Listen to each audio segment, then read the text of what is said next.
You are going to be here. Okay. I like to keep, we have a saying here, no. We got to keep it on the brown, on the blankets. Or the floor. On the blankets. So, no. Only this blanket or on the floor. Okay. Brilliant. Okay. You want a coffee or water? Both? Good to go. Let me make this a little easier for you. Is that for your rehab or for training? Rehab. Oh, thank you. I broke my elbow, and so like those exercises are just so... How'd you break your elbow? Thinking I was a better snowboarder than I really was. You fell. I fell would be an understatement. I ate absolute shit. I hit ice, tumbled. Do you have a clip? No, I don't have a clip, unfortunately. And I was trying to keep up with my friends who are like semi-pro boarders, and there hadn't been fresh snow in a few days, so it was just all ice. It sounds like you know what you're talking. It sounds like you're a snowboarder when you call it. Would you call it fresh snow? Yeah, they would say powder. Powder, right? But I'm not. What it is. I'm not that much a snowboarder. So even though I would say powder, I feel like I'm being fake if I'm like, oh, there was no fresh pow. There was no fresh snow. That's how I feel about when people talk about weed and they call it flour. I'm like, it just call it weed. This is amazing flour. I hit ice, tumbled, and my friend boarded up around me, and I'd never broken a bone before, but I knew something was wrong. And at first I thought I broke both my wrists because that's what hurt. And I was just sitting on my back as my, like, your muscles do that crazy thing, like where it's all the adrenaline. You mean this? Yeah, just like that. I know what you're talking about. And I wasn't crying. I wasn't screaming. I just kept saying, fuck. And my friend's like, are you okay? And I'm just like, something's not right, Brooke. Fuck. And then she kind of starts laughing and she's like, you're so calm. And I'm like, you got to get my board off. And these guys on the gondola were like hollering at us. And I was like, can't talk right now, a little preoccupied. And she took my board off and I just was like curled like this. And I was like, let's just walk down. And she's like, are you sure? And I'm like, no other option. Let's just walk down.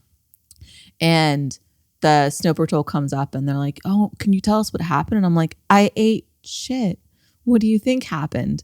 And they kind of chuckled, and I was going through my fanny pack. This is before Fat Fudge. This is before I got my like formal diagnosis for autoimmune.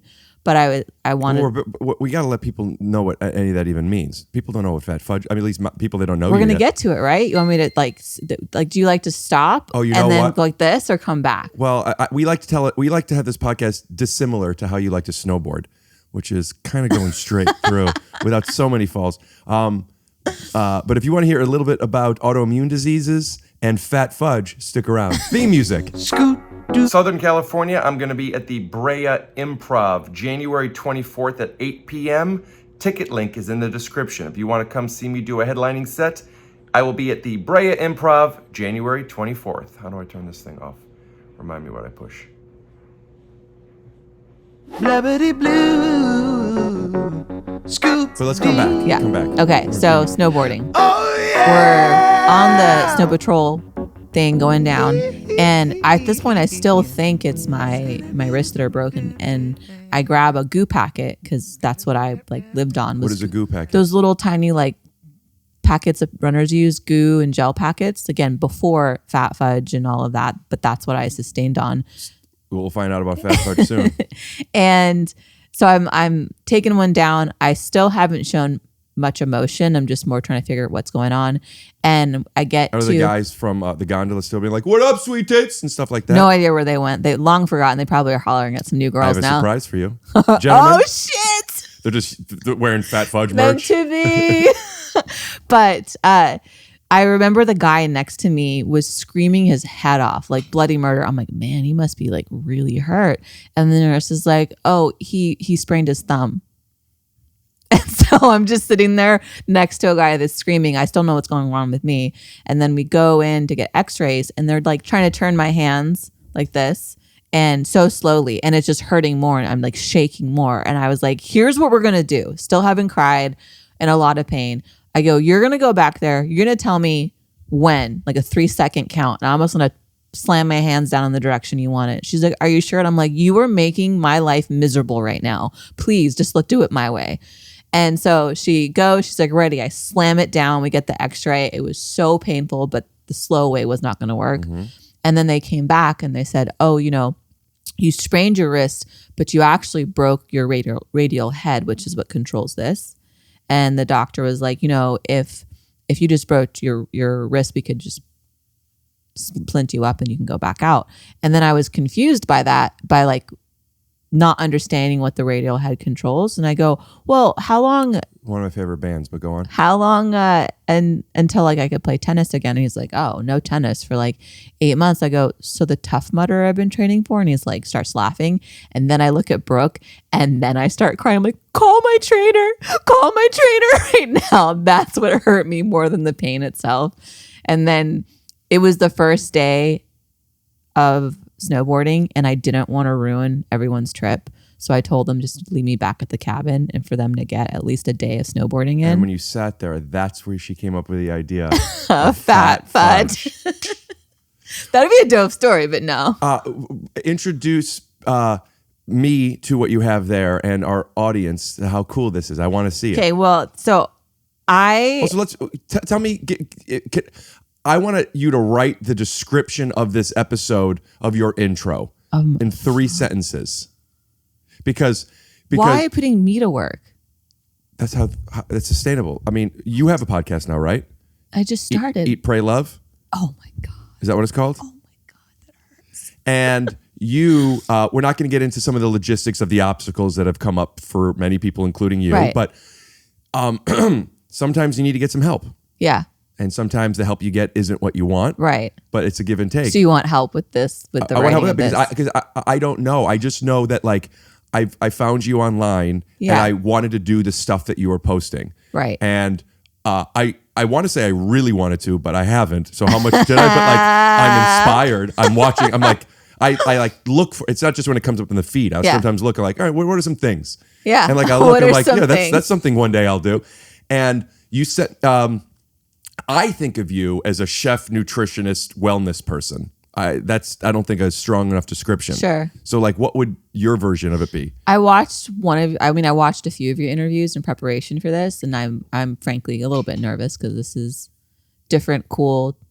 I don't know if I'm cool enough to be here, type of thing. Not after that long elbow story, but we'll trim it down. But you were talking to another comedian about you are what people perceive you to be. It's basically the concepts you guys are going with. And it's so interesting to hear how people perceive me. I don't remember that conversation, but I know. I think it was with Bert. My thought on that is you are who people perceive you to be to them. Right. But you're so many different things. Yeah. I think you said someone's self-awareness allows them and how much they show you and all of that. Yeah. And because what I do online, it's so interesting when people meet me in person, because no matter how I show up, whoever is meeting me usually is like, that's not what I expected. Right. And it's like, but I mean, what did you expect type of thing. But anyways, I digress. But I get what you're saying.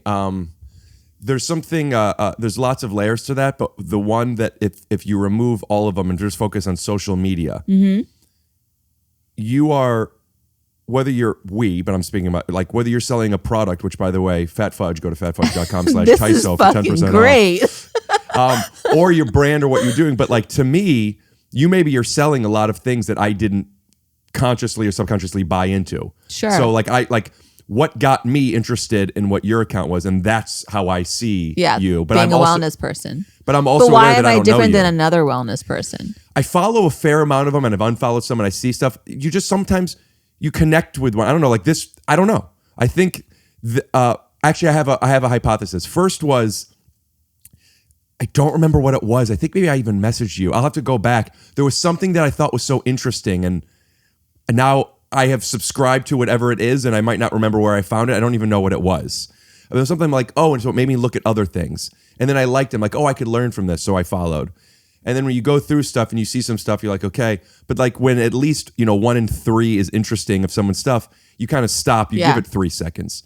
So then I like, when I saw you, I trusted it. And then as superficial as it is, once I saw you working with like NBA athletes, I had already been like, well, I like this girl. Oh, whoa, they do too. And there is a co-signing of that. 100%. Because they have the option of working. they did their due diligence. I didn't. I was just like, oh, don't eat plastics. But like they have people that are looking for more than that. Grass-fed plastic's okay though. Grass-fed plastics is fine. It's better than regular plastics, but still it's not great for you. There's something to be said about that social proofing. And historically, I've never really led with who my clients are. I always tried to lead with my body of work. And it's just in the last 2 years, I've been more vocal because my clients are like, why aren't you talking about what you do and what you do for us? And it's because I'm really sensitive to the types of clients I have, having people who just really want to use their names and don't really care about them or don't care enough about them. But as I come to launch my performance agency and the podcast, Eat, Pray, Love. Eat, Play, Crush, just for clear. We're gonna put the picture up. I know. I mean, that's why you named it that, right? No, that can't be a coincidence. No, it's a. I mean, do we want to digress again or a straight line? Radiohead is already broken. Let's go. And so open that up while you're telling us, please. I want people to see there's this. I don't know how to multitask like that. If I'm in a locker room doing stuff, I can multitask. But if I do this, I'm gonna like, oh look, squirrel. Let's talk about this. But as I come to launch everything and asking my clients to be guests on my podcast, it's been really interesting to see people who are kind of on the fence about my body of work being like, didn't know you're working with this person, that person. Like, why don't you tell us? I'm like, it doesn't change the quality of the work. It doesn't change the food, but I understand the cosign of it. And it's almost like I have to unlearn the whole put your head down, be humble, don't talk about your accolades so much. You're talking about Kendrick Lamar? Is that That's what he said. Put your head down. Oh yeah, be humble. Be humble. I think that was Kendrick. It is. But I'm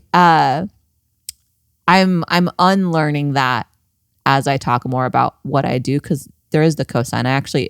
One of my first guests, part of the way I asked him to be a guest was, these are all the things I think you're going to bring to my audience I think is valuable, but also transparently, you co-signing as a guest is going to be so powerful. And I wish it wasn't like that, but it's like that. When I started my podcast, early on, Bobby Lee and Mark Maron did my podcast. And in the podcast world, that was a really big cosign. Yeah. And people don't have to stick around, but I was aware of it, and I know they were aware of it. It's just like, it matters. And I mean, as much as I was interested beforehand, seeing that was just like, okay, it's so cool. So I'm pretty humble about this too, in the sense that I don't really post about it, and that might change. But also when I get it, because I'm about to get really excited, okay? Mm-hmm. And when I get excited about it, it's not, to be clear, not me flexing. Like, I am genuinely so freaking pumped. But you're flexing. So I mean, it's so few people get to earn this. I want to give a hint to the people who are watching and listening. You'll have to figure out a little bit easier. But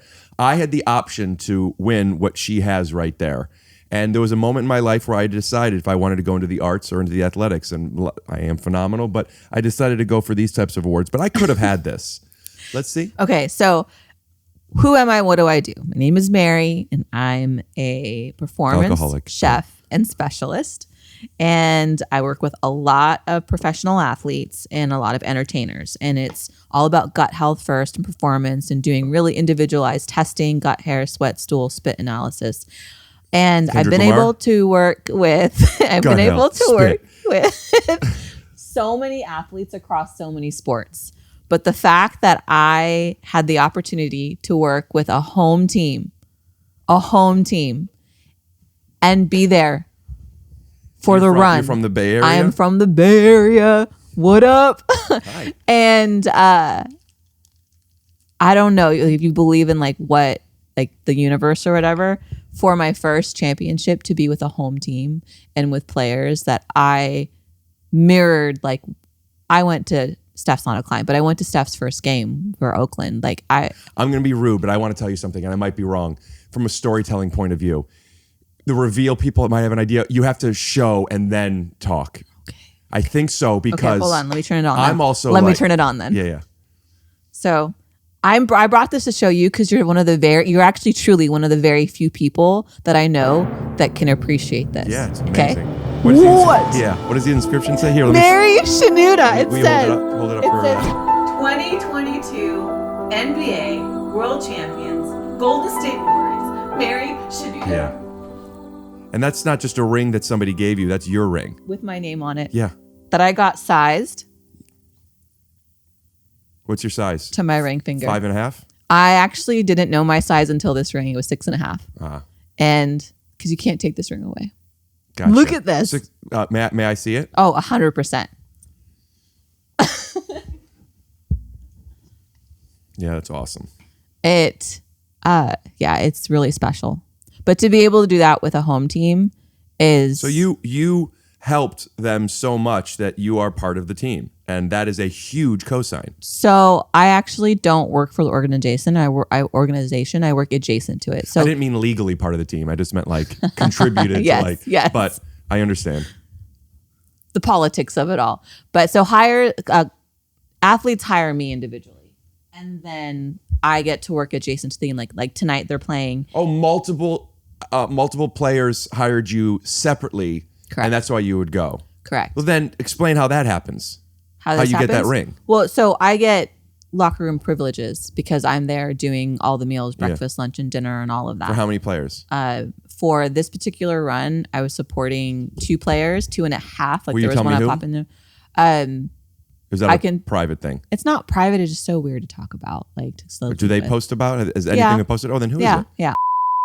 And then I did some help with in the playoffs. Cool. And then this last year and this year, and last year was one of his best seasons. And it's a combination. Like, in no way am I the one that's like making these athletes great. They are beasts, but I'm facilitating a program that allows any noise in the body to get out of the way so they can actually be their best and recover their best. So the plan, and I'm more telling the audience than you because you already know, but the plan of this was, I want to take advantage of your information. And I also, things are so hard to do. Like, What are things that are hard to do? if I were trying to win a championship, it would be easier to be motivated to make my body get there. Yeah, but if you, my philosophy is that if you have a body, you're performing at some level, whether you're a world-class athlete or a world-class comedian. I don't understand what you said, or?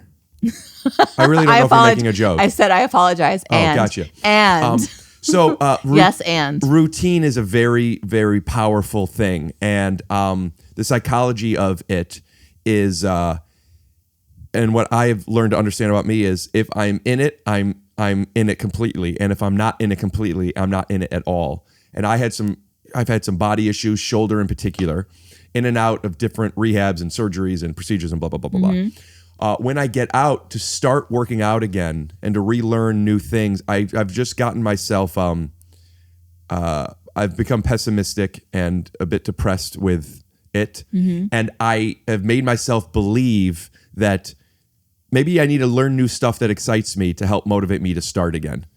When I was a little boy, I used to love going to Staples or some Office Max to buy notebooks and pencils for school because, I'm going to get so I excited. thought you were going to be Staples Center basketball when I was a little boy. I thought you were going to missed some that opportunity. epic I missed that basketball opportunity. story. But when you get a new piece of equipment or a new computer or a new something, it's like, I'm excited to do this. Yeah. And I just, long-winded, but I want to say like, I want to ask you so many questions and I want you to just tell me things. Right. But you do know that most of the responses will probably be it depends. You have to be comfortable with a lot of uncertainty when it comes to your health, especially in the beginning, especially coming back from a surgery. But I would want to revisit, as before you fire off the questions, I'd want to ask you a lot more questions about your behavioral patterns when it comes to being committed to something. Oh. Isn't that why we're here, to get personal? I'm just joking. I'm going to tell you about my So gut health, but I won't tell you about my motivations. I don't feel like anything's terribly sacred with you. Not true at all, but I understand why you feel that way. What's sacred? What stays sacred? Where's Does the line? sacred mean private? Yeah. That's not what sacred means to me. What does sacred mean to you? I guess a certain level of importance. So important doesn't always mean private to you, right? They're not mutually exclusive, but oftentimes, like the most important stuff, I guess, is if it's my personal life. But there's a lot in the art and comedy and connection and communication that I find are to be sacred and worth talking about. Like your gut health and Yeah. your I talk behavioral about- patterns and Yeah, habits. stuff that I feel like people could relate to that won't make me uncomfortable if they know. I've gotten into a pattern of this podcast, for better and for worse, which is Yeah, didn't you do a ton the last 2 days? You said you were podcasting all day Friday this is my and Saturday. fifth in 6 days. It's and then everything that goes. But I don't want to get too much into that. But basically, podcasting and stand up has become a thing to where I feel like I'm doing something, and sometimes I feel a bit overwhelmed. And the way I decompress and recharge is being alone and watching stuff, which isn't a very active, motivating lifestyle. And I have tapped into, for a while I talked about it. I watched a lot of Suits. I rewatched Game of Thrones. I rewatched Sopranos. Right now I'm in Boston Legal. Fantastic. I watch so much TV and movies and I feel like I'm allowed because I did my work, but my work used to be very physical and active. And now it's sitting on a couch or at a computer. And it's easy to push away, like, I'll do it tomorrow, or I'll do it when you come on the podcast, and I'll say, like, but I don't until I do. I've learned that maybe this is wrong, but I've read this, and my therapist told me separately that it takes around 2 weeks for your mind to connect to a new routine. I don't know if that's true, but I've said that to myself for years, and when I get back in the gym for 2 weeks, I'm good. That 2 weeks is really hard. I think it just depends. There's all this different. I've heard people say it takes 90 days to form a habit, 30 days, 10 days, 2 weeks, but it only takes a moment to decide, right? To decide. And then the next day you make that decision again and then again. And if you need help or support or accountability, you recruit that. Like you find out you're very aware. You seem like a very aware and very sensitive in a good way kind of person. So Absolutely. And so it's knowing all your weaknesses and then recruiting people who are going to be very loving and supportive around that, to not allow you to not follow through on what you want to do for yourself. There's two things I think that are really important. There's the motivation and understanding how to stay motivated, both by yourself and recruiting the help where you can, like having somebody write the podcast description. And then there's the education. And I get so overwhelmed with what I have educated myself in the best way I know how at a convenient level. And so many things contradict each other, and what I'm supposed to eat, not supposed to eat, what I've noticed my body likes and doesn't like. And, Right. And I sometimes will sit and for 45 minutes, an hour, what am I supposed to eat? And I just fuck it. And I get what I think is healthy. I just know I try to stay away from fried, sugar, and gluten, just because I've noticed those things in my body.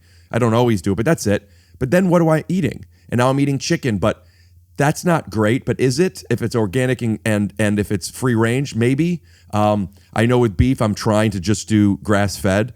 But then that's if I'm cooking for myself. When I go to restaurants, there's only so many options for that. I've tried to eat meatless at least a few days a week, and now I'm just eating so many fucking noodles. Where are you getting your information? I could try and recall stuff, but it's just all this So stuff. it's just everything that's online, essentially. It's everything that's online in interviews, and I take that, pardon the pun, with a grain of salt. Sea salt, of course, where you get all the minerals. But then I do it, and I try and see what feels right. I've noticed that my body responds very well to eggs and to salmon. I don't like eggs and salmon. I hard-boiled eggs. You're fickle. We talked Very. about this. You prepped me for your fickleness many months ago when you wanted to do a gut reset, and I Then you prepped give me you, 69 pages. and I prepped you for my lack of patience for fickleness. I don't remember you saying that. I think I definitely gave you the sense of my role is to facilitate better gut health, and my role is to get you where you want to be.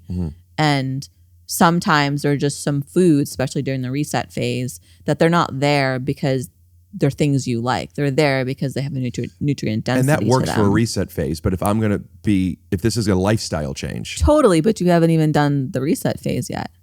I want to. I really, really do. So what you're describing is very common. It's overwhelming. There is every day something's killing us, something's not killing us. It's, oh my gosh, if it's not organic, what do I do?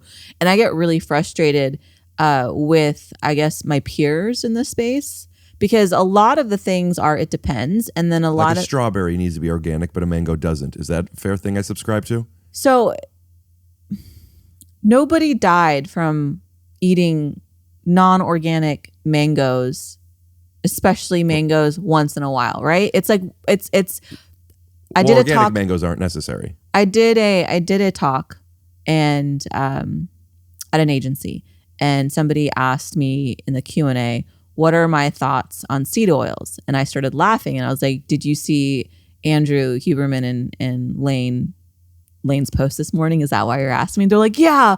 Like, what do you think of seed oils? And I I've go, been off of seed oils for way before Huberman, and you're telling me you don't buy into it?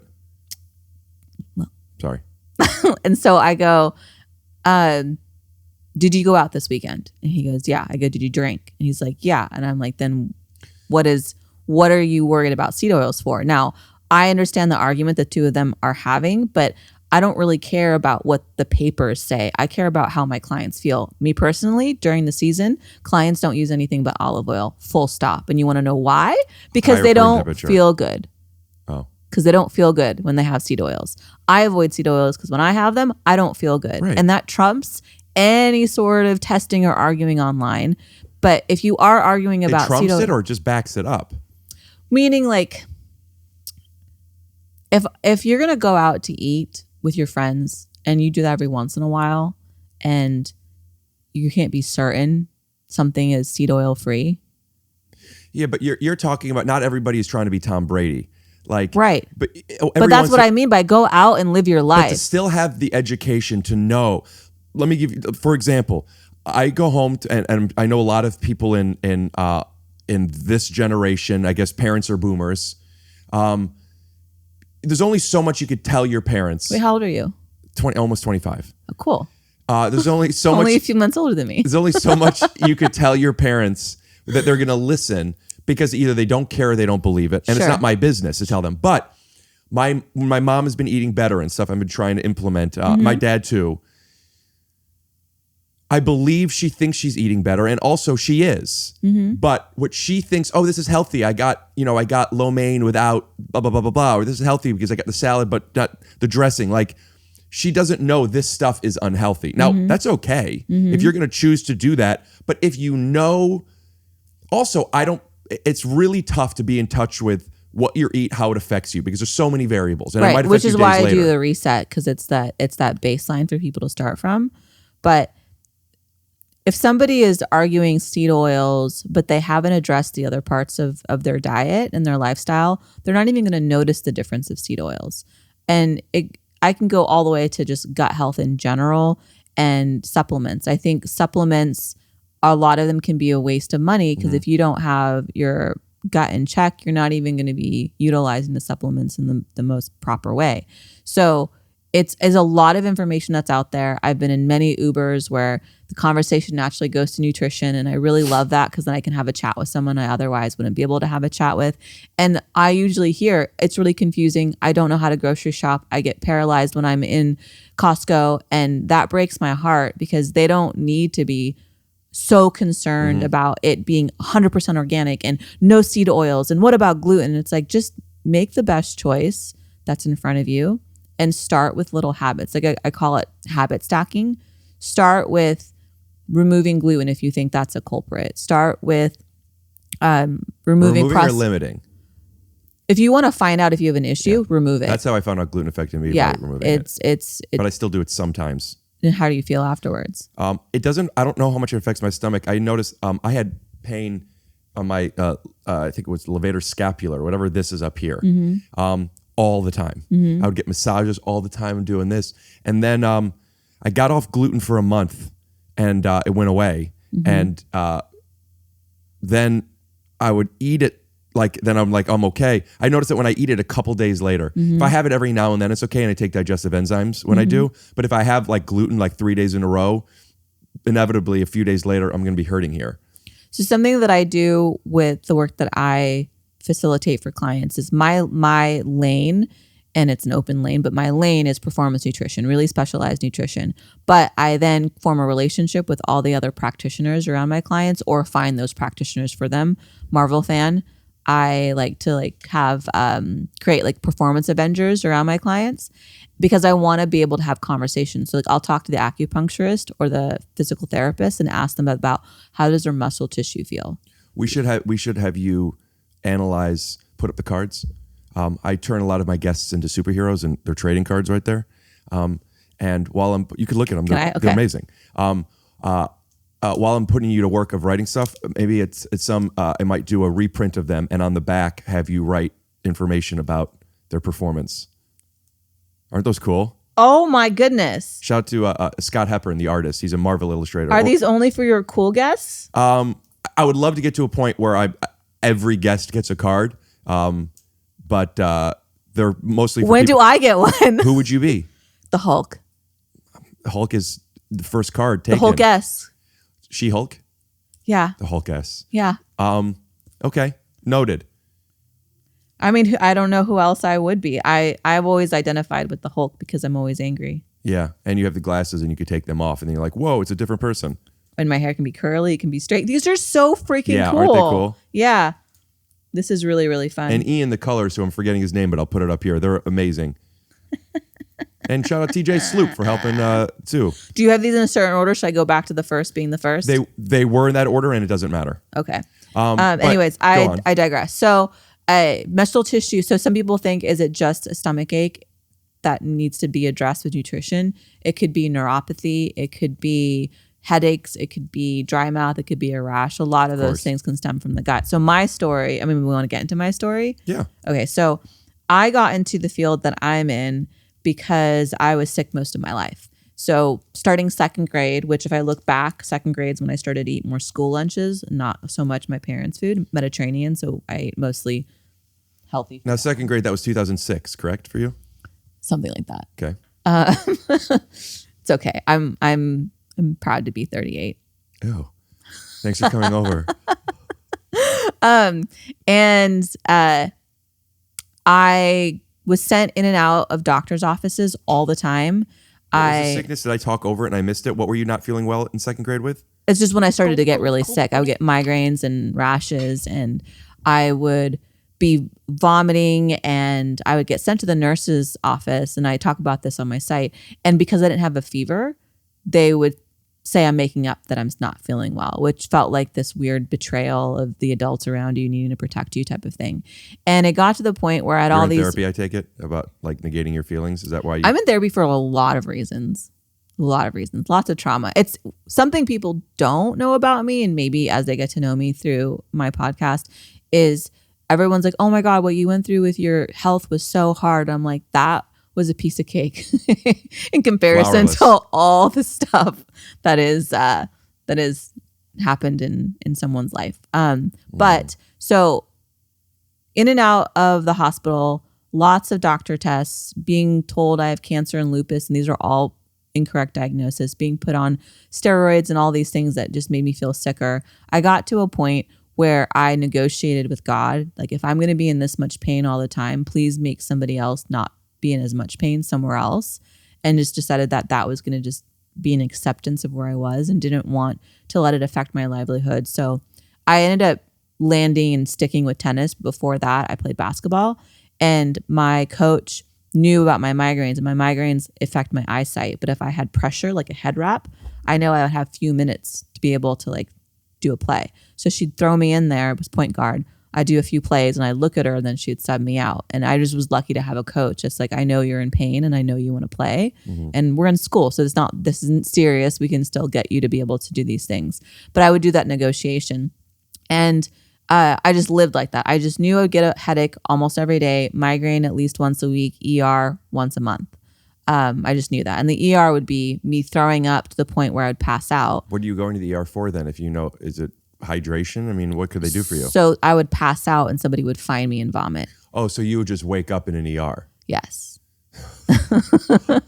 and they knew you. And sometimes I would go because the pain is so intense. That's what you were passing out from migraine pain? pain and dehydration I didn't like this, but you needed to get knocked out for the migraine to pass because it's too intense to be able to sit through the pain. Needed to be knocked out. You're saying that's what the body does. No, so I would throw up. The times I would be found would be I would throw up, be found in my vomit from dehydration. I'd be throwing up so much I would pass out. Somebody would find me. And then they would assume you're on drugs because when you're young and you're vomiting, so the doctors are asking you, what did you take? And you're trying to explain to them it's just a migraine. Then there'd be a few times when I knew it was going to get there and I would just take myself to the ER so they could give me morphine and phenergan for the nausea. But I Can I tell you what never... it's making me think of? And I know I'm interrupting for no reason, but Okay. I rewatched Hubie Halloween not too long ago. And when Steve Buscemi, or anyone who's afraid of turning into a werewolf, locks themselves up. So by the time the moon comes...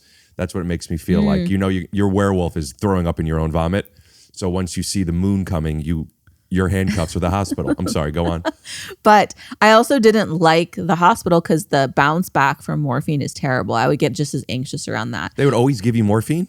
They would knock you out IV, you're out. And it didn't even help the pain. It would just knock me out. But that I'm framing that as that was my normal. I just knew to expect that. And then I dropped out of high school as a junior and went straight into tech.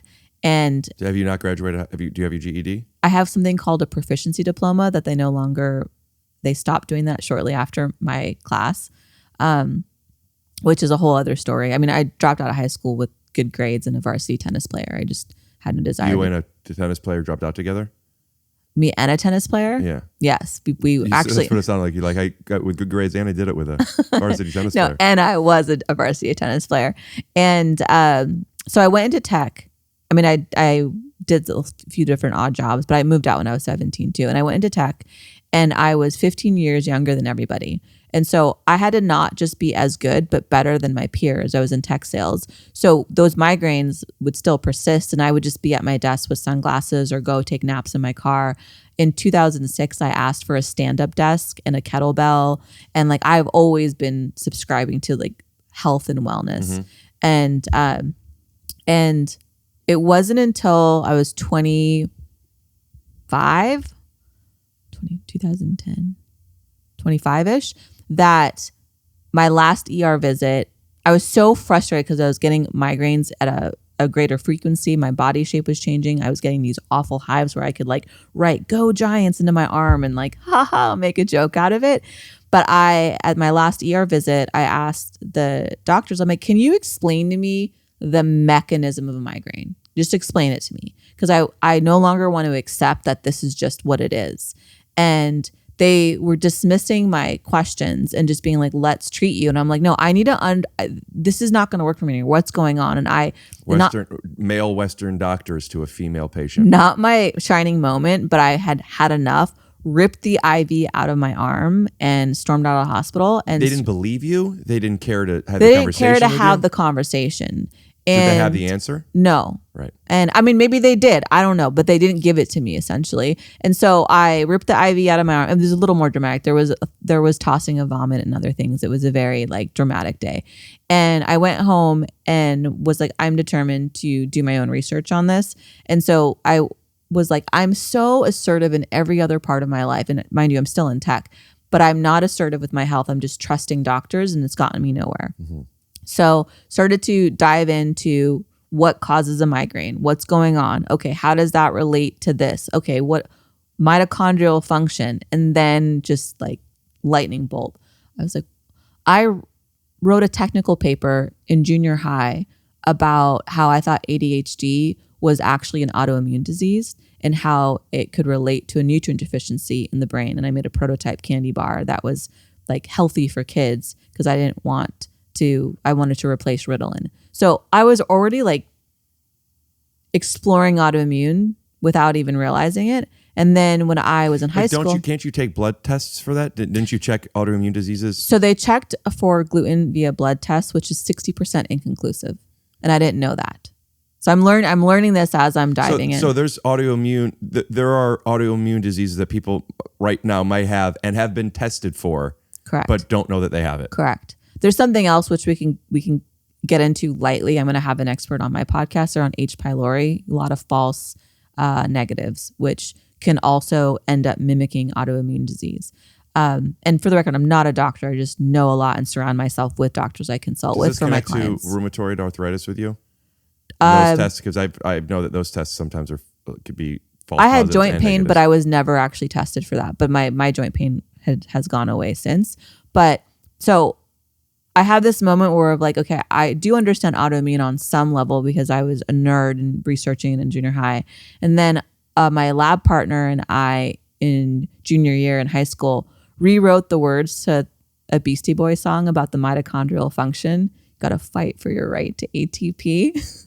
And then it all just made sense of like, I've always been swimming around the answer to what's going on. So I sent out my own lab work, stool, blood, cheek swab. Kendrick Lamar. And I was expecting a gluten intolerance because at the time that was becoming a conversation that was more likely to come up. And when it came back that I was actually celiac, which is an autoimmune disease, and intolerant to casein and soy, I was stoked. I was like, okay, you just tell me if I don't eat these things, I won't feel like crap anymore. Casein, that's egg protein, right? Casein is a protein found in milk. You have lactose, casein, and whey. I remember I used to in college, I would try out these different proteins, and plant protein was typically a pea.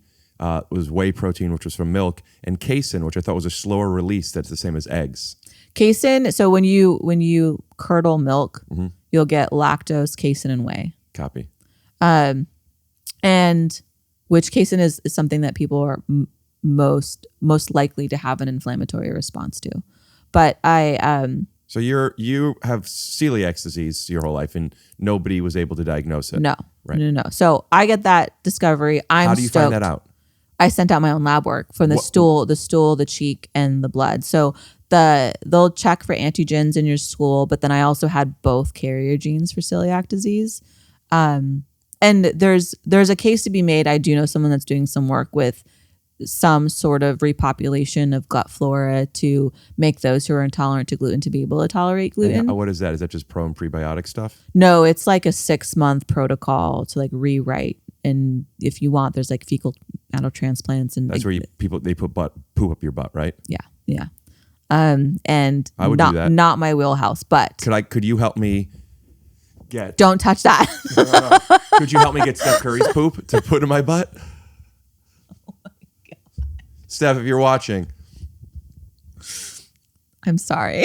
All right, So I get that diagnosis. I'm stoked. I just won't eat those 3 things and I'll feel better. Within 3 months, all the issues I'd had no since I was a casein, kid. no dairy, no gluten. So no soy, no casein/dairy. Because at first I was still eating sheep's dairy because I thought it was going to be lactose. Turns out it was casein, not lactose. Got it. So cut out all dairy, cut out soy, cut out gluten. And at the time, the word paleo was becoming popular. So I would just tell people I eat a paleo diet because I didn't want to go into the details of those things. So 3 months, life changed. I'm stoked. I'm still in tech. Do you think if there are people who don't do the stool tests and just want to try something, like it's a safe bet to say, like, maybe I'll just try not doing gluten and dairy or soy or something? Like, That's why I did my gut reset, because it's a full elimination for 7 days. what are all the things we're eliminating? Gluten, dairy, soy, processed sugars, legumes, Legumes. What are those other than peanuts? beans. Beans too? No beans, greens, potatoes, tomatoes. Wait, drop the beat. Please drop the beat. I got Beans, greens, potatoes, tomatoes. lamb, beans. No beans, no.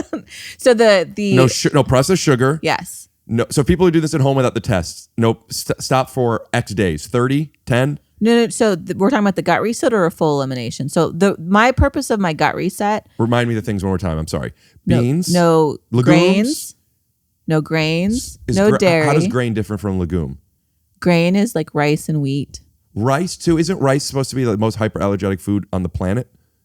It depends on the person, and none of my clients will use grains in season from an inflammatory response. No grains, no legumes, no processed sugar, no dairy. gluten, no dairy. So give me 3 meals that I could eat following that. Doing the gut reset or doing an elimination diet? These are two separate things. Eating a meal without any of those things. All proteins, all veggies, No starches. all leafy greens, potatoes, yams, any root vegetable. Okay. So now explain the difference between the gut reset and the elimination. I know that the point of the elimination is to then reintroduce to see what affects you. Sure. But you have to reset first. This is just the process that I use, right? So the gut reset is a 7-day reset. The first 3 days is fasting mimicking. It's drinking just a specific bone broth. That is my recipe that has different nutrient dense. I shy away from superfood because somebody's superfood can be another person's kryptonite, but nutrient dense spices and herbs and leafy greens that help with process in the body. So 3 days of just that with olive oil to get the calories of olive in. oil, or you just can put put in in there, put them in the soup, I used to do in the shots broth. of olive oil. I do that still sometimes as well. And olive oil is a big component to my clients' rotations. But so 3 days of just the broth. And another component to it is journaling, not just journaling how you feel, but any symptom you have. And it could be in somebody's eyes, it could be like, oh, I got a rash. But I'm like, no, that's telling us a story. Mm-hmm. So the 7 days is for you to learn about your body. So the first 3 days, you're documenting how you feel, how you slept. You're documenting your stool. You're documenting stool, meaning what it looks like. If I pooped, how much I pooped. Everything. There's no such thing as too much information during the reset. And then after those 3 days, you go into 4 days of still calorie restricted, but repeating foods that are specifically chosen. So blueberries, avocado, liver, salmon. Tell me why the calorie restriction is part of it, because there's not eating certain things and then there's it being in a calorie deficit. What does the calorie deficit do? So what I'm learning in that week too is I'm also learning how much fluid and how much inflammation your body is holding. So different clients will lose anywhere from 5 to 15, 20 pounds in that week. Should they not be, or what type of exercise should they be doing during that time? I always recommend taking it easy, like really going on walks. One of my clients is a boxer and she decided to go full rounds. And I was like, please don't advertise that. Right. You're a beast. So that's very different. But I recommend that you take it easy. You do walks. If it is somewhat of, if you're my client, we're doing it very strict. If it's somebody just buying the gut reset to do it on their own, there is a choose your own adventure. So if you're like a parent and you have kids running around, eat more than what's recommended in there, but just stick to those foods during the reset week. Well, like it won't. I'm doing this, I'm going to do it. I want to do this. Can you say that one more time? Look at me. Look at me. I'm going to do this. Okay, amazing. The first 3 days, I'm going to have a hard time. Do you have any experience with fasting? I mean, just when I do it like for 18 hours. But I don't think you will. I think for as little as I know of your personality type, I think you will freak out preemptively. Should I take the week off? Like, I mean, by that I mean like not schedule any podcasts and just do podcasts on day 3 through day 4 through 7. But give yourself grace day 1 through 3. And I'm drinking soup 3 times a day, or as something? much as you want. Just tons of soup. Broth, bone broth. What bones? It's been strained out. I'm saying what bone broth of what animal? Oh. Are you gonna make it yourself, or are you having us make it? We do beef knuckles, chicken feet, liver, knuckles, dandelion greens, a bunch of different spices, black cumin seed, cayenne eggshells, and all of that. All that is made into a broth. Yeah, and then it's strained out, so you just get the golden liquid of the bone broth and then olive oil. So 3 days I'm having soup. Yep. The next 4 days are what? Foods that are specific, breakfast, lunch, and dinner, like you can't rotate them out, but they're repeating foods. Blueberries, avocado, beets, tahini, what if I have hemp a blueberry seeds. Intolerance? Do you have a blueberry intolerance? So I made smoothies all the time. Blueberries and bananas were in them. I was getting these stomach aches. So I stopped the smoothies and I stopped getting the stomach aches. I then reintroduced a very poor man's elimination diet. Yeah. Where I just picked the stuff I thought was okay. I was fine. I added. It was down to blueberries and bananas, which I added blueberries first and I felt okay. Mm-hmm. So I haven't eaten a banana since, and I don't know if I'm intolerant to bananas. I don't know if that's what it was. Is it blueberries? I still don't eat them too much. I don't really know. I've done tests, blood tests. I've done the prick Like test. the blood serum test or just the prick test? I've done a blood serum test. So where it shows the green, the orange, the red on foods? Yes. And did it show that for blueberries? No. And so that test, there's a lot of controversy around that test because I it hear. changes.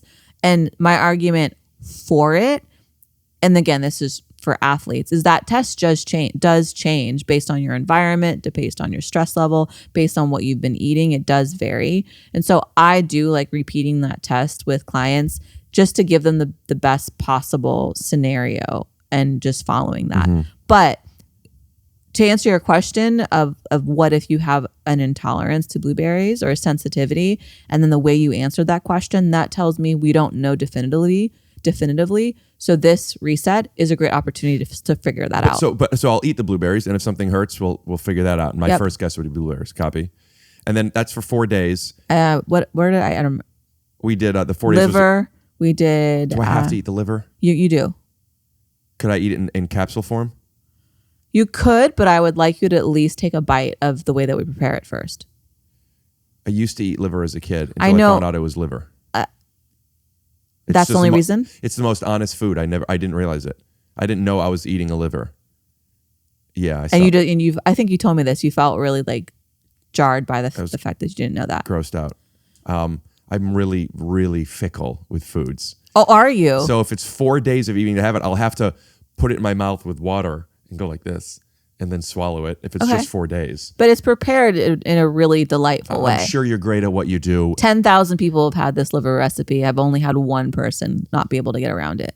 It's not Maybe two it's after not this. just the taste. It's the texture and what I'm doing. This is gross to me. Right. So it's chopped up very finely, and it's chicken liver because it's more palatable, and it's prepared with green peppers and I would rather jalapeno. take out all that stuff so I could just shoot it. Like, I don't love eggs, but I eat them, and I hard boil them so I You can want to just eat the shoot a whites. 1/4 pound of liver a day? I mean, it's 4 ounces. That's 4 shots. Oh, You don't want to just try it first? Why don't you just try it first, and then you're like, I'm going to shoot it. Then you shoot it. sure. I will. I'm just like, even talking about it freaks me out. If I can't do it, could I just get a whole bunch of capsules? We'll do capsule form instead. Okay. Yeah. But I always say just give it a try. Okay. I have full faith in you too. I have enough in you as well to at least try it once. I appreciate that. I have worked with I've worked with a couple of plant-based clients who prefer to be plant-based, not the athletes. Athletes in season, there is no plant-based. That doesn't exist. But there was one client, this is like 10 years ago, who, was pretty hardcore on being plant-based. We cleaned up her diet. We did a gut reset, and out of nowhere, she came to me and was like, I don't know how to explain this, and I've never had it before, but I feel like I'm craving liver. And I was like, all right, I need you to sign this piece of paper saying I didn't coerce you into this. What does liver do? Is that an iron thing? Iron, B vitamins. It has like 1,000 of your recommended daily value, and I want to show 3,000. you what B and D vitamins, the only vitamins I take consistently, and I want you to tell me if they're good. Okay, we can get to that. And she had the liver, and she's like, I really hate to admit it, but I feel so much better. And now liver is part of her rotation. She likes to slant towards plant-based, but then she supplements with liver. So liver's on that list. I'm trying to think if I forgot anything else. I mean, it's all listed. Meat? If you're going to be active, I will let you do 4 to 6 ounces of salmon. Oh, and a Japanese yam. Those are the purple ones? Purple on the outside, creamy on the inside, white. Cream on the outside, cream on the inside. Kendrick Lamar? My first night in San Francisco, I moved to San Francisco from San Jose, and my first night, and I lived in Pac Heights, which is like a nicer part of the city, and I heard that song playing super loud at 1 a.m., and I looked out my window, and people were ghost riding the whip to that song. I loved every second of it. So 4 days of those repeating foods. And what is this gut reset doing to me other than resetting my gut? So like I said, we're learning. You're going to be giving me notes every single day about how you're feeling, what's happening to your body, and I'm going to learn a lot. So what is something that other than like I'm feeling tired? What types of things will I say? And I pooped or I didn't and it was wet or not? Well, I'm going to learn about your stool and how your body responds. You're going to do weight checks. We're going to see how much inflammation your body. I'm weighing myself every day. Yeah, how we're going to see weight fluctuations. We're going to see mental clarity or fogginess. We're going to see if any rashes pop up. We're going to measure your sleep. We're going to basically Should I get like an Oura ring or something for this? You can if you want. I've been thinking about it for 2 years. Like this got reset. Uh-huh. And after this reset is, if you want to go really deep with it, is after the week reset. That's when I like to do tests. So there are practitioners who love to do blood work day one. But I know if you're eating like crap, like I think you text me, you're going to eat a bunch of burgers and ice cream before we get started. If I run your labs, I already know they're going to be crappy labs. I happen to be getting a physical tomorrow. So I'm going to just do that anyway, just like a before and after type of thing. Okay. But then I'll do it again after the gut reset. But does that make sense of why I do a reset before I run labs? Yeah, because you're going to get I want a baseline. Yeah, I want a proper baseline. So then if you want those labs done, we do that baseline. For you, I want to introduce you to Dr. Yinka Davies, a gastro doctor. Yeah, brilliant. She works with white NBA clients. One and the same. I'll see her. And we're gonna go specialized for you because you already told me a little bit more about your issues, and then we're gonna build a reintroduction phase of foods. How long does that take? It depends on how you respond. It could be anywhere from a month to 6 to 8 weeks. And the reason it would take longer is if I have a lot of issues, we have to go slow to see. And then you have to stop for a second. We're gonna see what comes back with the labs. We're gonna see what comes back. How many labs am I doing? The first lab. And then I'm going to reintroduce, and I do labs during that reintroduction? No. When we get labs back, they don't all come at the same time. If we have to pause and treat for something, then the diet changes to help optimize What's an example treatment. that you would pause to treat for? Like H. pylori, for example, something that we would test for. I don't know what that is. One of my clients goes, "Why does this sound like a very bad designer?" What is it? And how, is it it's a bacteria that you could see just from your blood work. You can. It would be a scope. Gotcha. So I'm not just going to get labs from my blood work and my pee and my poop. As much as we were talking about Kendrick Lamar, now to quote DMX, they also need flesh of my flesh, blood of my blood. What else am I giving them? This is all, like I said, the response to a lot of things will be depends. After the reset, we'll determine there's baseline tests that you're familiar with, which you're probably going to have done tomorrow anyways. And then we're going to be other labs depending on how you're feeling and what happened during the reset. Okay. I want to be really clear, because this can be overwhelming for anyone listening to it. You've already shared with me some unique specialized needs. So I'm addressing it with unique specialized people. But this is, not everyone has to get this granular. My uncle actually said something similar. Swipe. I connect people's internet. Niche, specialized shit. Telecom. Geographic location. 211. Hey now. Uncle Bob, 30 seconds or less. What do you do for a living? I connect people's internet. What does that mean? You mean you come to my house and screw it in? Is that what you're saying? You go in, like you work for a company that comes in and screws in the modem to the coaxial cable. No, I'm at a point in time where I've become trusted enough, built up enough a reputation where I take on hard projects, niche, specialized shit in telecom. That's what I do. Okay, come on. It's like the Green Beret. Okay, You bring in me. Remember Red Adair? Yes, Red Adair. Do you remember? Yeah, No, Fred's brother. Red Adair was when they had when we attacked Iran and the oil fields started blowing up. Yes. He was the only guy. That's who could you get for out the internet. That's me for. Yes. Okay, so but I still don't understand what do When it you breaks, do? I fucking fix it, and they pay me. He's unbelievable. That was the most. Can you run that again? Yeah, we'll put in fast forward real quick. Give us a little fast forward music. Hold on 1 second. No, the little fast. Go on, go like this. Go on, go like this. Dude, keep doing it. Okay, and we're back.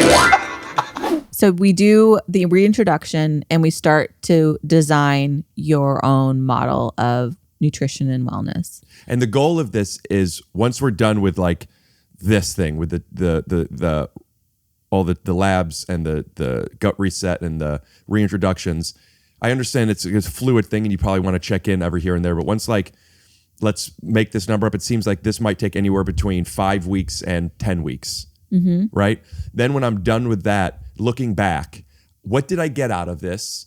I now better understand how to operate, what to put into my body to feel better. That's the main thing, right? Not necessarily feel better, but feel your best. Well, I'm going to reiterate things you've said to me. You're overwhelmed. You don't know what to eat. You don't feel good. You've lost motivation. And then all the things that can be related to that. And you have a nervous tummy. I think we talked about that. Like a lot of things upset your stomach. So we're going to create a list of foods that you know you can eat confidently without feeling bad. That eliminates that overwhelm. yeah. Then you're going to realize just how good you really can feel. And when you realize how good you really can feel, you actually start to make better decisions in life. When you're making decisions from a place of not feeling well or in pain, those are not the decisions you actually want to make. Right. So That's how I was talking about feeling like I'm just watching stuff. I'll just order something and it's just continues. The root of what I do is to make sure that anyone that comes across my work has the opportunity to feel the best they absolutely can, because I'm motivated by mortality. A lot of the people in my life have passed away for various reasons, starting at a young age. And because they couldn't live out their hopes and their dreams, I want to make sure other people can feel their best so they can do that on their behalf. And so I use food as a tool. I feel very uniquely chosen because of how detailed I've gotten and the success I've had and the way I understand things and the way I can find patterns or anomalies and the ways I can build teams around health and wellness. Like I really do plan on shifting the standard of performance nutrition for our athletes so it can then trickle all the way down to college and high school to kids. It's not just like this stuff. It's so far beyond that. But if I can help facilitate you feeling better, making better decisions, therefore treating the people around you better because you feel better, you're going to then be a walking example of wellness that is going to, by virtue of existing, influence other people to do the same. Beautiful. Sincerely. Okay. I didn't know. I was like, where's the joke? No, none. That's great. And also like, I want to know how to do better. And the fact that I don't know, I can't blame what I'm doing on negligence. That's just the reason. And I've done a decent job of figuring out what not to eat, more specifically, not to eat much. And as I've gotten more educated with what affects my body, it's actually become harder. A lot of what good coaches do, and I just always called myself like a specialist, but a coach who I really respect in professional sports said, I see why you're such a good coach. So I'm like, I'm a coach? And he's like, 100% you're a coach, because what you do that other good practitioners do is you facilitate buy-in. So your clients know that if they give you an ask for their health or wellness, you're going to go 110% for them. And they know to trust you first. Even if they don't totally understand it, they know to trust you because you always have their best interests in mind. And that is what's going to get them to be their best, feel their best, and then understand it sometimes in hindsight. So part of it is going to be of, you may not get it in the process, but if you just follow the process together, I believe. Yeah, then you're going to be like, oh, I call it this, like the lock-in moment. We're like, how can I ever go back? That's what I believe. I've experienced that in different places in my life where it's just like, do the thing. It's what I say to people if they've never watched Game of Thrones and they're overwhelmed. Watch it. You don't have to know who all these characters are. Just trust the process. Is it really? I really have to watch it? No, but it's one of the greatest shows of all time. Okay. For people that are, because you also aren't just having personal clients, you also have a podcast and a social media presence, and you're doing stuff for people that you'll never probably work one-on-one with for the majority of these people. So for people that are interested in this, I'm going to, like, when we're talking about like the soups and what's in it, and you told me some of the stuff, I want to be able to put graphics up of it, of like the ingredients, so for people can make this at home. Is that something that is like, this not a proprietary thing of yours, or are you comfortable telling me? Because I want to be able to tell people, here's what I'm doing. Sure. You can walk them through the whole process. If they want to get, I mean, people can purchase the Gut Reset. It's a download that the people can get online and follow on their own. Gotcha. But I'll put the link here. I'm not so crazy precious that you can't show them what you're doing while you're doing it. Because Understood. the foods are not a secret. The foods are literally on my site. I post about it all the time. I have a bubble called Gut Reset. You can see really cool people who've done it and posted about it. What's your website? Eatplaycrush.com.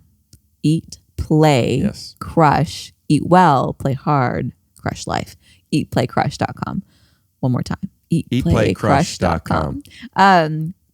But the real value in the Gut Reset is all the education that goes with it. It's like you said, it's a lot And of that's pages. the 69 page thing. Yes. And then Which, there's also there's a lot of bonus pictures. and there's bonus material in there too. So you've got the Gut Reset week in there. Then you've got my favorite supplements that I like to use with athletes. You've got all the reasons why. There's a whole journaling component to it. And then there's a sample week of, if you're not going to go down like the path that you're doing with the testing and the personalization, there's a 1 week meal program that you can then just follow those recipes. And So what there's will more that in do there. if somebody does that? It just is introducing them to more of a paleo like lifestyle, which And you like paleo because I was just going to say, I think the word paleo should be punched in the face, even though I am the paleo chef online, because I believe in paleo. What works for you may not work for someone else, and what works today may not work in 6 months. But it follows a paleo-like diet for those recipes because it is a great baseline for anyone. And it basically, I'm saying paleo because it removes most of the inflammatory or allergen or whatever those buzzwords how do are. you define paleo? I know it's no grains. No grains, no dairy, no soy, no legumes, no internet, don't shave your legs, live in a cave. Like it can be very serious.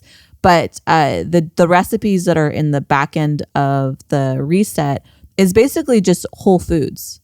But it's just easier to say paleo, but it is just whole foods. Right. And again, someone might be able to have rice, Somebody might be able to tolerate dairy. You'll learn that.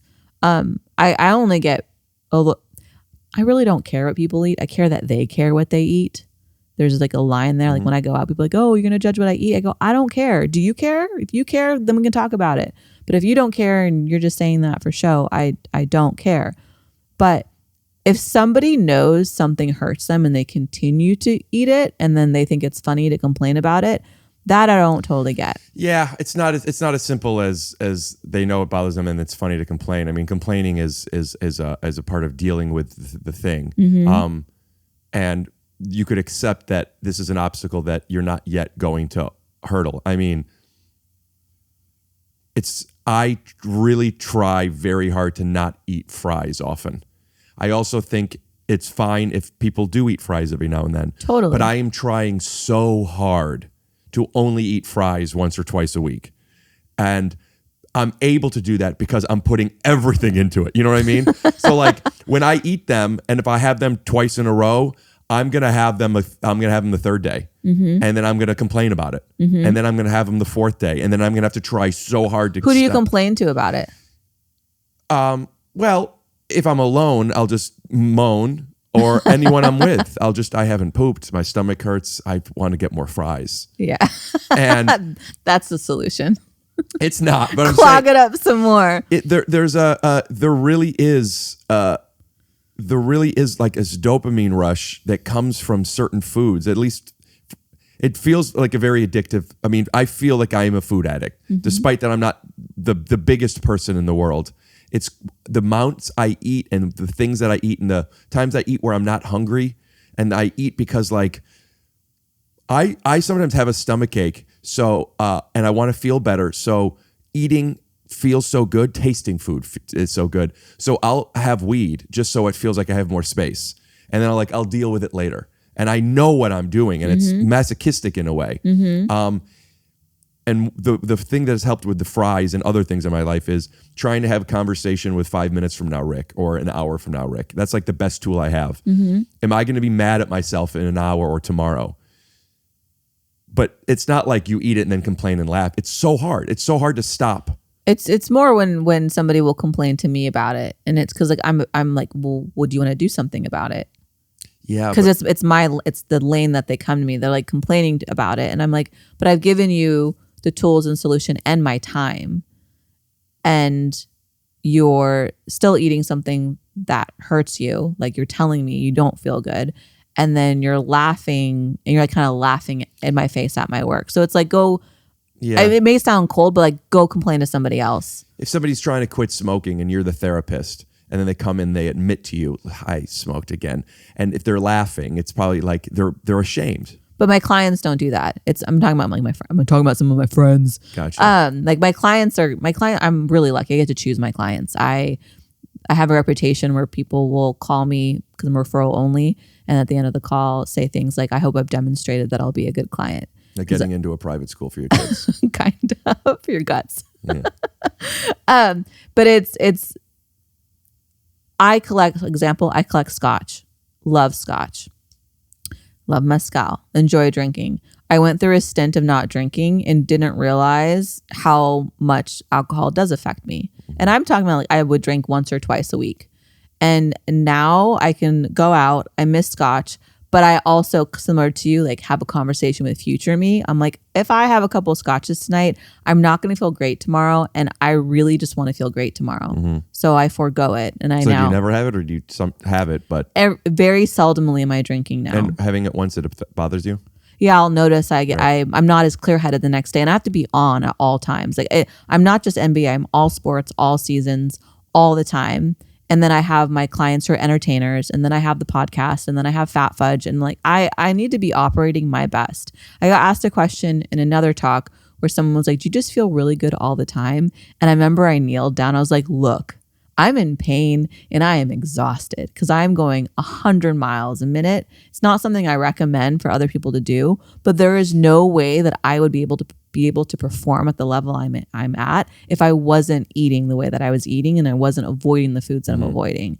So it's just, I want to optimize. Like I was in the city for the home opener, and a colleague of mine, not in the food space, but another space, was like, do you want to have some scotch with me tonight? And I was like, no, I don't.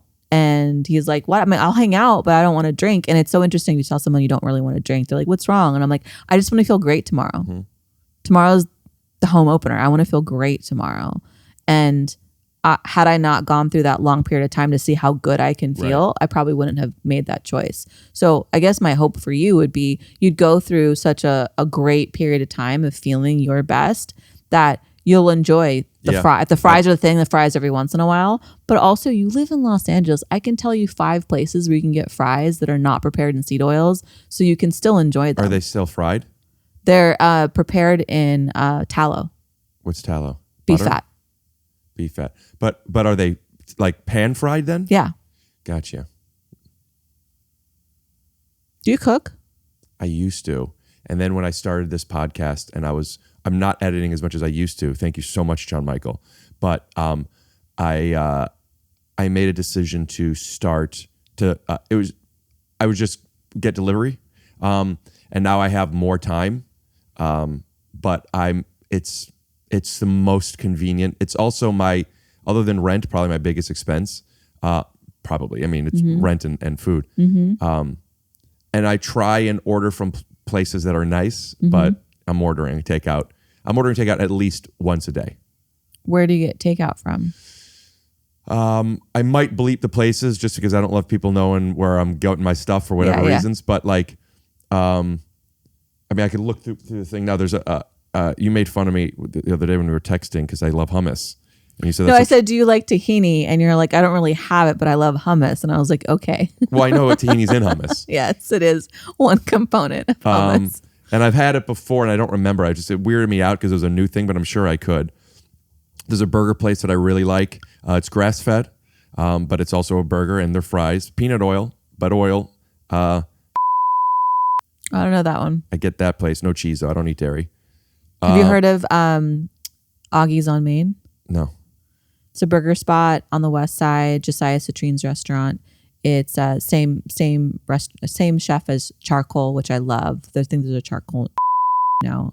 But Augie's on Main has a paleo bun and has a dairy-free burger that is amazing. Yeah, I'll do lettuce wrap a lot. I'm fine with a paleo bun. I'm fine. Just give me something to hold on to. Yeah. But there's so many. But they don't deliver here, so I'm not going to get it. Basically, there's the other component of let's look at all the places you like to dine at, and then let's go through the menu and mark up the menu so you still feel like you're having your normal lifestyle routine. Because if everything comes back and you don't have an autoimmune disease or anything like that, then you're in a better place. I'm not convinced, and I've done lots of tests. I have to have some autoimmune issues. I have to. Otherwise, I don't get it. But it could be like, this is where, again, not a doctor. This is why I work with people much smarter than me. But H. pylori, for example, if you have that and it hasn't been treated, it could mimic autoimmune dysfunction. Sure. And so if they're not addressing I don't have that, to have it then. But there's symptoms that I don't know what they are, and I'm meeting with genealogists and endocrinologists, and I go get blood work all the time just because I'm like trying my own stuff and seeing if the blood work changes. And then there's also the emotional component too, as well, that can mimic. Have you talked about on your podcast, The Body Keeps the Score? Mm-hmm. And so there's also that component of. I had a guest on, Sarah Kubrick. She's a millennial therapist on Instagram. She has a book out. It's called "It's on Me," but we talk about that a bit. And from a psychological standpoint, she talks about like even the rashes you were talking about, because she was talking about the same stuff and tingly fingers, and then like how much a gift symptoms are to help you kind of recognize what it is. But then you have to be able to speak the language of symptom. It's really over, especially when there's so many things. If I stop eating blueberries and I feel better, is it because I stopped eating blueberries or because I got an extra hour of sleep? And like, how do you eliminate everything and reintroduce one thing at a time? It just feels so hard. It feels hard, and then you start doing it, and it's not as hard as you think it is. It's just something you haven't done before. So, you have. I mean, it's gonna sound a little full of myself, but you're gonna have the support from one of the best. I'm wanting to take advantage of that. Fuck this up. So do I have to? Do I start like? What happens once we do it? Right? Like, let's say we start in January, and then in March I figure it out. Then could I have a week where I go and I do whatever I want, but I'm just educated? Or will I? Like if you drank scotch 4 nights in a row, you might feel bad, but then a week or two later, you're off of it, you're good. Or is it like, no, you fucked yourself up and it's a full religious lifestyle change? It depends. Scotch is a bad example because scotch isn't something that I'm allergic to. That's just a choice that I'm making. Gluten is a better example. I will never purposely eat gluten, ever. Because not only will I feel bad within 20 minutes, I will feel awful for 2 weeks, and then it'll take me a full 3 or 4 months to repair from the setback of gluten because I have an autoimmune disease. So no, I'm not going to do that. Once a year, I try dairy to think like maybe I don't have an allergy to dairy, but I don't have an intolerance to dairy like I do with gluten. So I'll try dairy once in a while. Now the things I just choose not to have, like I don't really like to have legumes because I don't like how I feel on them. And you know that because you've done an elimination diet. Right. And I eat it and I'm like, my stomach really hurts. So I'll have that every once in a while and that's fine. So the reason why I say it depends is I don't know about your body yet. So I can't say, can you have a cheat week? Because what if you do have an autoimmune disease and you should avoid those foods? You can always do whatever you want, eyes wide open, with what's going to happen and then knowing your bounce back. Now, if you don't have any autoimmune issues and it's just like an intolerance, so you just feel better. And for people listening and they want to find this out too, what are they doing? Find out because what? The autoimmune thing feels like the big one. Well, there's no, so that a lot of people might have and have no idea. So autoimmune, a lot of things fall under that. So you've got celiac disease, you've got Crohn's, but then you have, like they argue now that Alzheimer's is a form of autoimmune. Like I think autoimmune is now becoming this like big label, and all these other things will fit under it. When I say autoimmune disease, I'm talking about lupus, I'm talking about Crohn's, I'm talking about celiac disease, I'm talking about Hashimoto's. And arthritis doesn't count because that's not about your diet necessarily. Pardon? And you don't put arthritis in there because that's arthritis. Arthritis. I personally would call arthritis a symptom. Okay. Which, by the way, including rheumatoid arthritis, you would call it a symptom?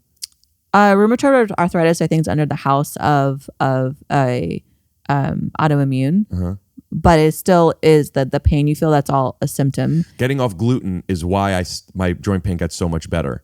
So how isn't that an arthritic thing? Well, there's like widespread inflammation when you eat certain foods. Anyways, is it specific to arthritis? Copy. And for the sake of something I try to talk about on podcasts, like my favorite nutrient dense foods, black cumin seed is something I've been using since I was a child. Found out when I chose this as a profession that Nigella sativa, the black cumin seed, is very, very powerful anti-inflammatory. Some people will take black cumin seed oil in place of arthritis medication. So, black cumin seed is a supplement you could just, or do you take seeds and you can get the seeds and you can use them in a culinary fashion or supplement with it. There's a brand called Zatique that you can get at Whole Foods. It's pressed oil, and athletes will use that. Like in a tincture type of thing, and you just put it under your tongue? It's an oil or a capsule. The oil, I warn everyone, it tastes awful. It tastes like motor oil. Mix it with honey. There's actually a cool chemical response to the two of those working together. Powerful anti-inflammatory. Also really great for the immune system. Yeah, I've been talking about black seed oil for a while. So if people have joint pain, they should give this a try? They should, yeah. By some of my old heads, the retired basketball players that I got to make friends with, they saw me facilitating that for my active players, and I turned into this little like witch doctor in the locker room, like here, and they'll come back. And I remember one of them, who was like one of my favorite players, came over the next day in the locker room and was like, "Do you have any more of that black seed oil?" Because I felt amazing after that. Like my joint pain was gone. And then what made me even happier is he was like, "I gave it to my dad and my dad's feeling better." I'm like, that's what I meant by influencing other people. Like that's so special to me. Can I try starting this stuff before we get into the other stuff? You could. Yeah, it wouldn't hurt by any means. Tell me about fat fudge. Fat fudge. So that the way that came to be was, let's go back to the snowboarding story. Goo packets. Loved goo packets prior to finding a celiac diagnosis. Got my diagnosis, started to understand food, and realized that I needed to replace my goo packets with something else. I had to come up with some sort of supplement to it. And I didn't have like an idea in mind in that moment, but it was in the back of my head. Should I get it out while you're talking about this too? If you want to try it? Yeah. Or do you want to try your Snickers? Wait, I thought did you bring both? Yeah. There's two things that are for me. Is one of each? Yes. Yeah, I'll keep talking. I'm going to bring it over. So I had the in my mind, I knew I wanted a replacement to the goo packets.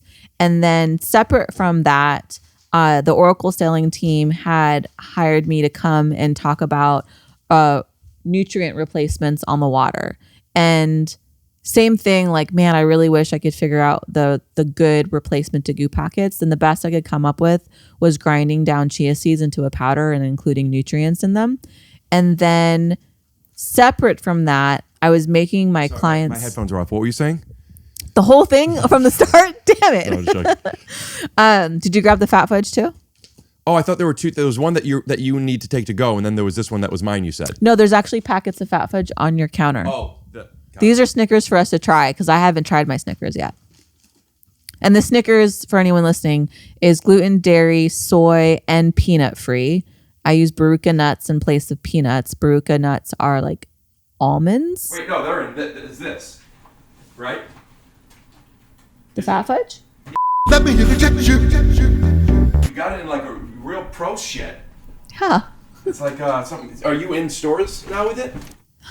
That's even a longer story. Okay. I was distributed across retail nationwide, and then I had to bring it all back in-house. If anyone ever wants my advice on to start a CPG business, just don't. Should I get scissors?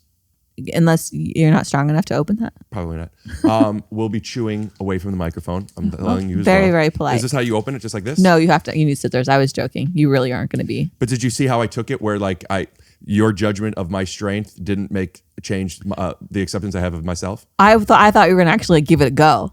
No, I don't get try not to wrestle with plastics because then they could get into our bloodstream. But if they're grass fed, we talked about this. Is this grass fed? That's it's a sous vide bag if we want to get technical on it. So the basketball story with Fat Fudge that I'm very proud of is a lot of pro sports organizations use Fat Fudge. And what I love is that I don't even know who a lot of them are. The brand itself is independent of like me being the face of it. Like people know Fat Fudge and don't know it's mine, which I think is cool. So there's so many sports organizations. People don't know that Henry Winkler is actually a 60% owner in the Kleenex brand and nobody knows.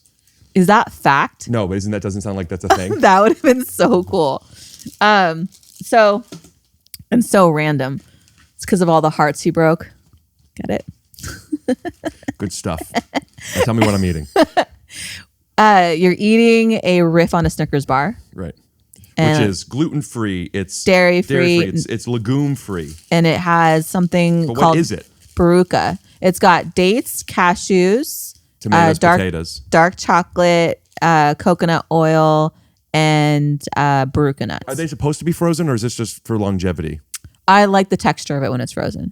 Okay. It's more of a preference. Dark chocolate, sea salt, Baruca, dates, And cashews. And vanilla.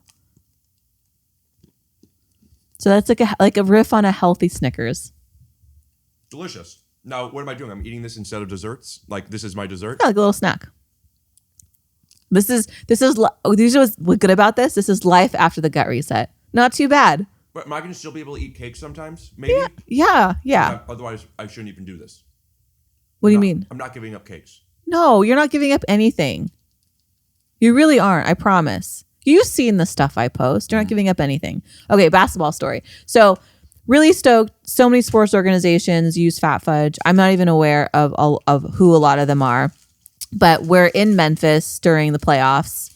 I'm there with my athletes. I'm in the kitchen because I get credentials at the hotel because my clients don't eat anything other than my food on the road. So I'm unpacking stuff in the. They only eat your food? Correct. No restaurants. Correct. This is how you win championships. What about at home? My food. So how are you getting this to them every day? We vacuum. We prep all the meals to spec micronutrients focused on their bodies. Delicious. Macronutrients. Thank you. And then we vacuum seal it in a sous vide bag, and they get everything in the freezer, and they just sous vide it back to life. And I don't know. We can put up a picture of an example of what that looks like. Yeah, you send it to me. And or we'll just take it from the movie Burnt. So we are in Memphis. I'm unpacking the bag, and the chef goes, "Fat Fudge. I know Fat Fudge. The Mavs use that." And I go, "What?" And he goes, awesome. He goes, "Yeah, this was all over the place during the Mavs." And I go, "They use this product?" And he's like, "Yeah." I go, "This is my product." And I will say right now, business me, super pumped. Loyal to my soil me, who wants my team to win, needs to find out who's ordering this and cancel their subscription. No, because you want everybody to feel better. What's a championship if they're not playing against people that are best? That's actually my goal. My big goal when I said changing the standard of performance nutrition is all athletes getting to perform at their absolute best. Like why aren't organizations facilitating this for all of their athletes? Why aren't they asking if your athletes are reaching outside of the organization to work with someone, don't you want to know what that person's doing and incorporate it into the org? Not just athletes, but staff. Like I want to change what nutrition looks like. Anyways, okay, so creating Fat Fudge. Going all the way back to love goo packets, tried to do consulting with the Oracle selling team, came up with something that was just ground chia seeds and some nutrients. And then I was making a coffee for my clients, which is all the spices that you're reading there. Just sesame? Correct. So all the other spices, the turmeric, the maca, the cacao, I was making all of that into a coffee for my clients. Coffee grounds. Equivalent of 1 coffee bean. Which is not enough caffeine to do anything, right? Minimal effective dose. So it's not for, what is the caffeine? What value add does the coffee bean do to this? It's a minimal effective dose. So you get a little bit of energy from the caffeine, but you're also getting energy from all the other micronutrients in there. So this is meant for energy, period. Yes, but not like a crazy pre-workout. Because I also say that if you're giving your client a caffeine bomb before a game, that's lazy. There's so much more that goes into energy, that goes into focus, that goes into endurance outside of just caffeine. Do you believe in taking carbohydrates before being active? If you're a professional athlete, you're not winning championships being keto. Well, I just know that like sometimes when I was working out, I would oftentimes also be fasting a little bit. And I would have black coffee and white rice. I kind of just made that up and I made myself believe it was all right. Is that a thing? Before just a regular workout or before like a No, game? just a workout. Because when I would have coffee and I would work out after a half hour, I would just feel like I need food, which I would eat right after. But when I had rice, I didn't feel that way. You were already designing your own health. Yeah, guessing at it, but yeah. So when do I take this as a person that's at the moment not a professional athlete? Do you want to know how I made it first? Yeah, I'm sorry I cut you off, but basically I want to know is it silly for me to try this right now? No, not at all. Okay. So there's 3 different versions. We can pause the how I made it story. There's 3 different versions. There is the OG cacao that has that one coffee bean. There is an adapt halawa one, which is like vanilla, but that's a recovery one. It has different adaptogens to regulate the nervous system. And then there's a strawberry one that has beets and cordyceps. So that's energy without the little touch of caffeine. And I made them to be used. I made them with a specific intention of in the morning or before activity or in between meetings, or you're feeling like a slump or like you can't get to a meal, you would take either the OG cacao or the strawberry. And then if you were like going into a game or going to a workout, you can mix the strawberry and the cacao together. Not a meal supplement or yes? No, it's when you're in a bind, but not a replacement.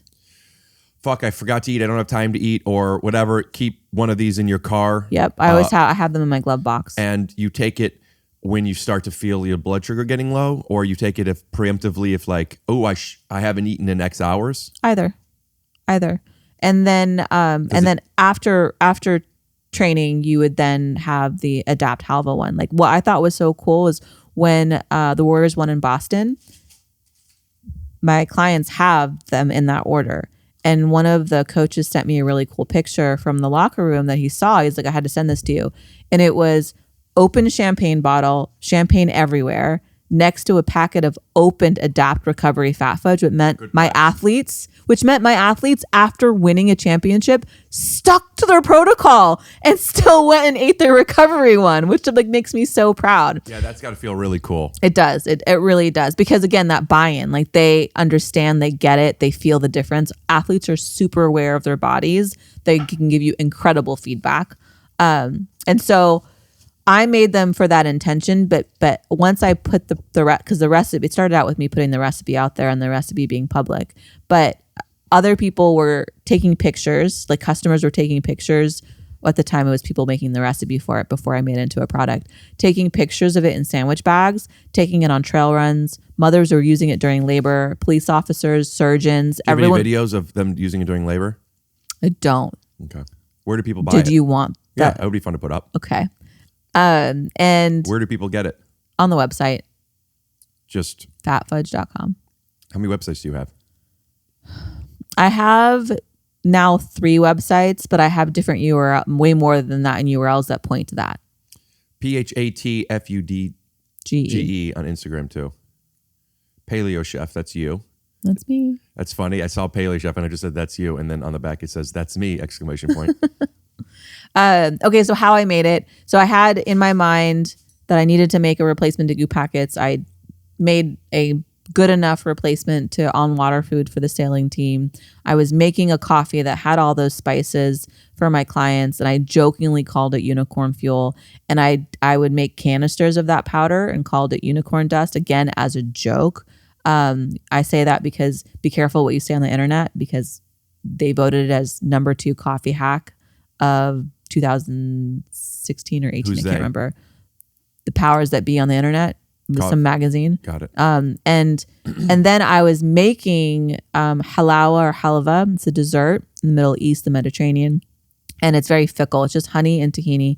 But it's fickle in the sense that if you don't get the timing right on the honey, you won't get the crystallization that happens with that dessert in the fridge. And I was multitasking, missed my mark, knew it was going to just turn into fudge. So I was like, I'll make it a chocolate fudge. And I dumped everything that was in that canister into the fudge. And the next morning I was eating it. And then all the dots connected. I was like, wait, if I adjust the honey and increase this and do this, it now becomes a functional fudge. I've just made the replacement to goo packets. And so Are goo packets still around? They are. Are you direct competition? No. Okay. No. Different. Right? They're going for just energy. I'm going for cognitive function. And then also I have a recovery one, and goo doesn't have a recovery one. I'm done working out. I want to get some sugar and some protein. Am I saying that right? After workout? Oh, I mean, to Or fuel glucose protein. and protein. Yeah. Taking one of these after, or the recovery one, what is that gonna do? The recovery one is just meant to calm your nervous system. So it's again, you need to go get protein. But if between leaving the gym and going to get your protein, you can slam one of those. Is it going to calm me down? It's going to regulate you. What does that mean from a biological sense? What's happening? So adaptogens, by virtue of the name, adapt your nervous system. I have ashwagandha and reishi in there that kind of brings your nervous system down. Yeah, not ashwagandha is like something I wanted like to doesn't put you to sleep, but like just brings you down. And But I will say for some people it does make them sleepy, in which case that's where you start to ask more questions of like, oh, it makes you really sleepy. That's interesting. Let's investigate that more. we messaged a bit, and you about mushrooms. What are mushrooms called? Adaptogen mushrooms? Functional mushrooms? No, like the psychedelic one. What's it called? Psilocybin? Psilocybin, yeah. And I'm like, I want to get into that and better understand that. And you're like, get a person to do it with me. To help you, yeah. Yeah, I can't just take a little bit as a supplement. You can do whatever you want. You can do whatever you want. It wouldn't be efficient. I think if you were just like you're not doing the gut reset on your own, why would you take a hallucinogen on your own? I just have so many friends that when they microdose them and they just said, "Oh, I just feel so much better since I started doing it." For whatever reason, they just Okay, well then you should do the gut reset by yourself, because I promise you'll feel so much better after you do it. right. It's easier to. But you see the point that I'm making is like it just. But if the gut reset was you saying, "Here, eat this one thing," as Yeah. opposed to "Here's what you have to do the first 3 But days." that one thing could give you so many different experiences, and it would just be kinder to yourself to have somebody with you.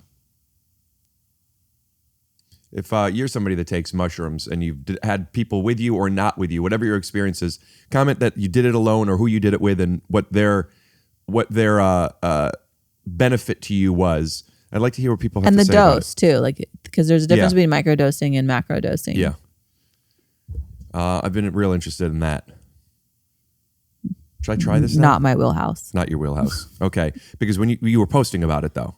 Because I microdose, but I'm not somebody that's just facilitating it for other people. How often do you do it?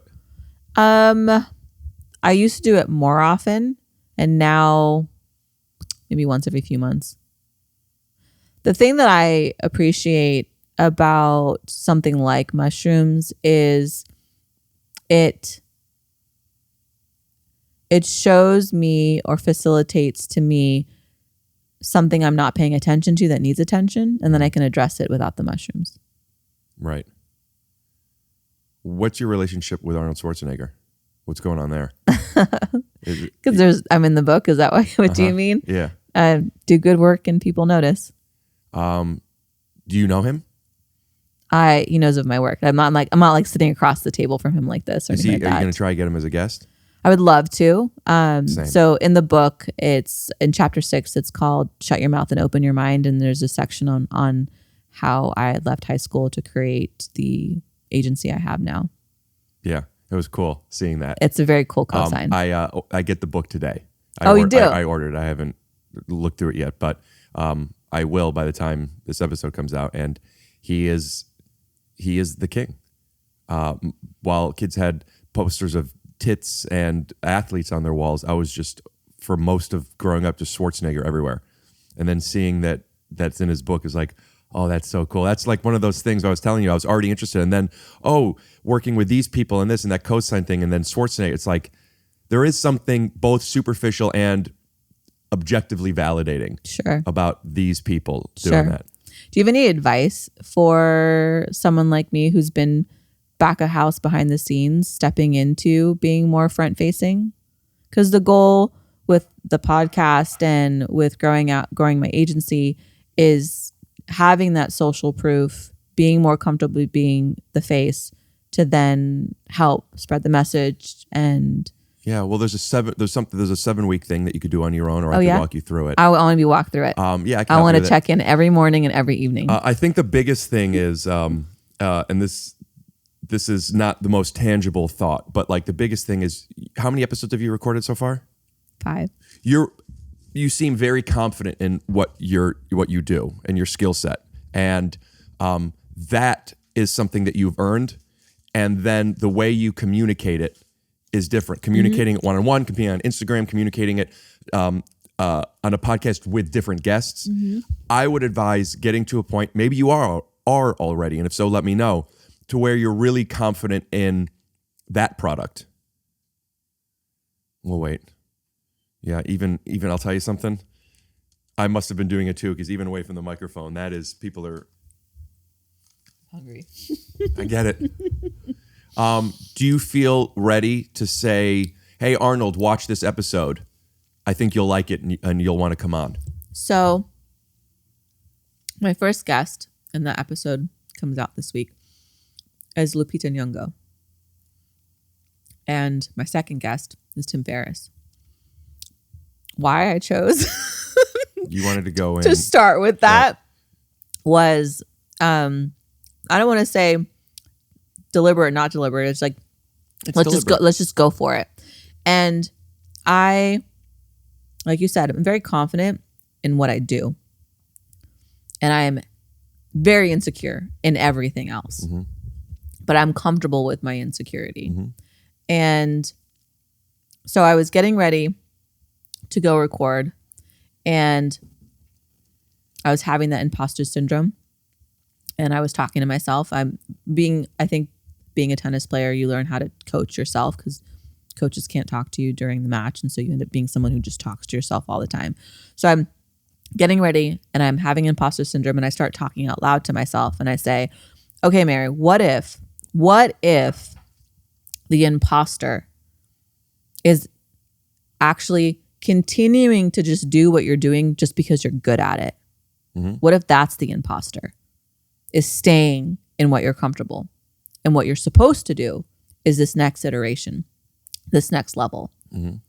So don't be the imposter by staying in what you're good at, what people expect you to stay. And then I said out loud, I'm a podcaster. I am a podcaster. And I went to have my conversation with Lupita, and the premise of the Eat, Play, Crush podcast is, I want to give everybody the dose of nutrition. There's actually a performance spotlight in every episode. It's like a hat tip to Sesame Street. Like, this episode is brought to you by Saffron. And it's all about habit stacking, giving somebody a takeaway, and then talking about performance in that person's lane.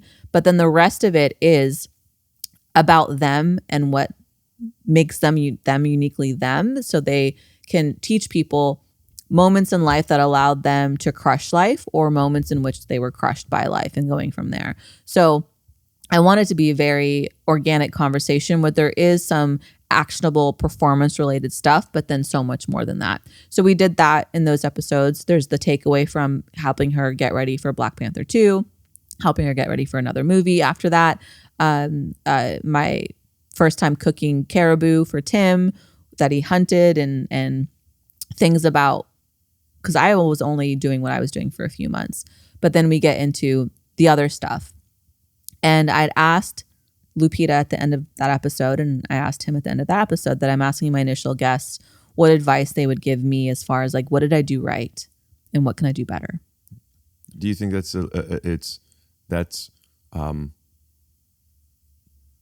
putting them in a position to make something up? No, because they're not that kind of people to do that for me.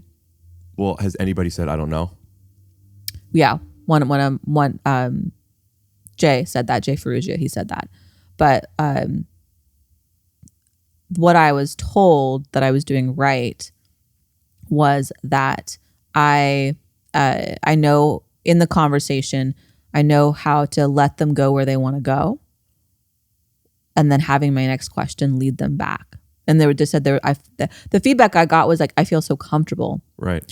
And then the things I could improve, one of the things that I heard was have a softer open, which I liked. And I was like, okay, that's really good feedback. Maybe open with this episode is sponsored by Saffron.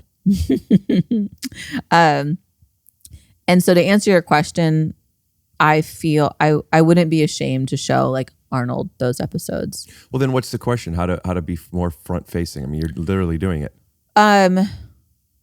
Maybe the advice of the things that are less obvious. So I'm someone who I communicate in a certain way. I'm really sensitive. I am not really comfortable with attention. I love the attention being about something else. I might be the one telling the story, but the attention is on something else. And just like what to prepare for. So there's two sides of this, and those are the opposite ends of the spectrum. Stuff exists in between. But are you doing this because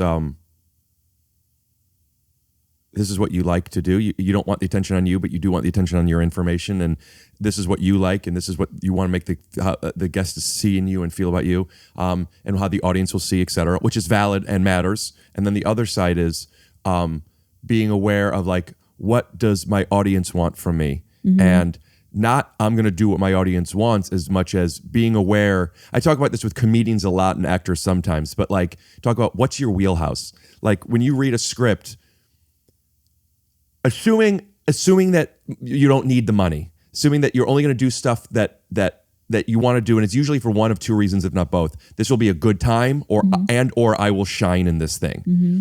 And the good time is motivating to me. Mm-hmm. Having a podcast, if I didn't enjoy this and feel value from this personally, I wouldn't be doing that unless there was a reason. It paid a lot of money, it does blah, blah, blah, blah, blah.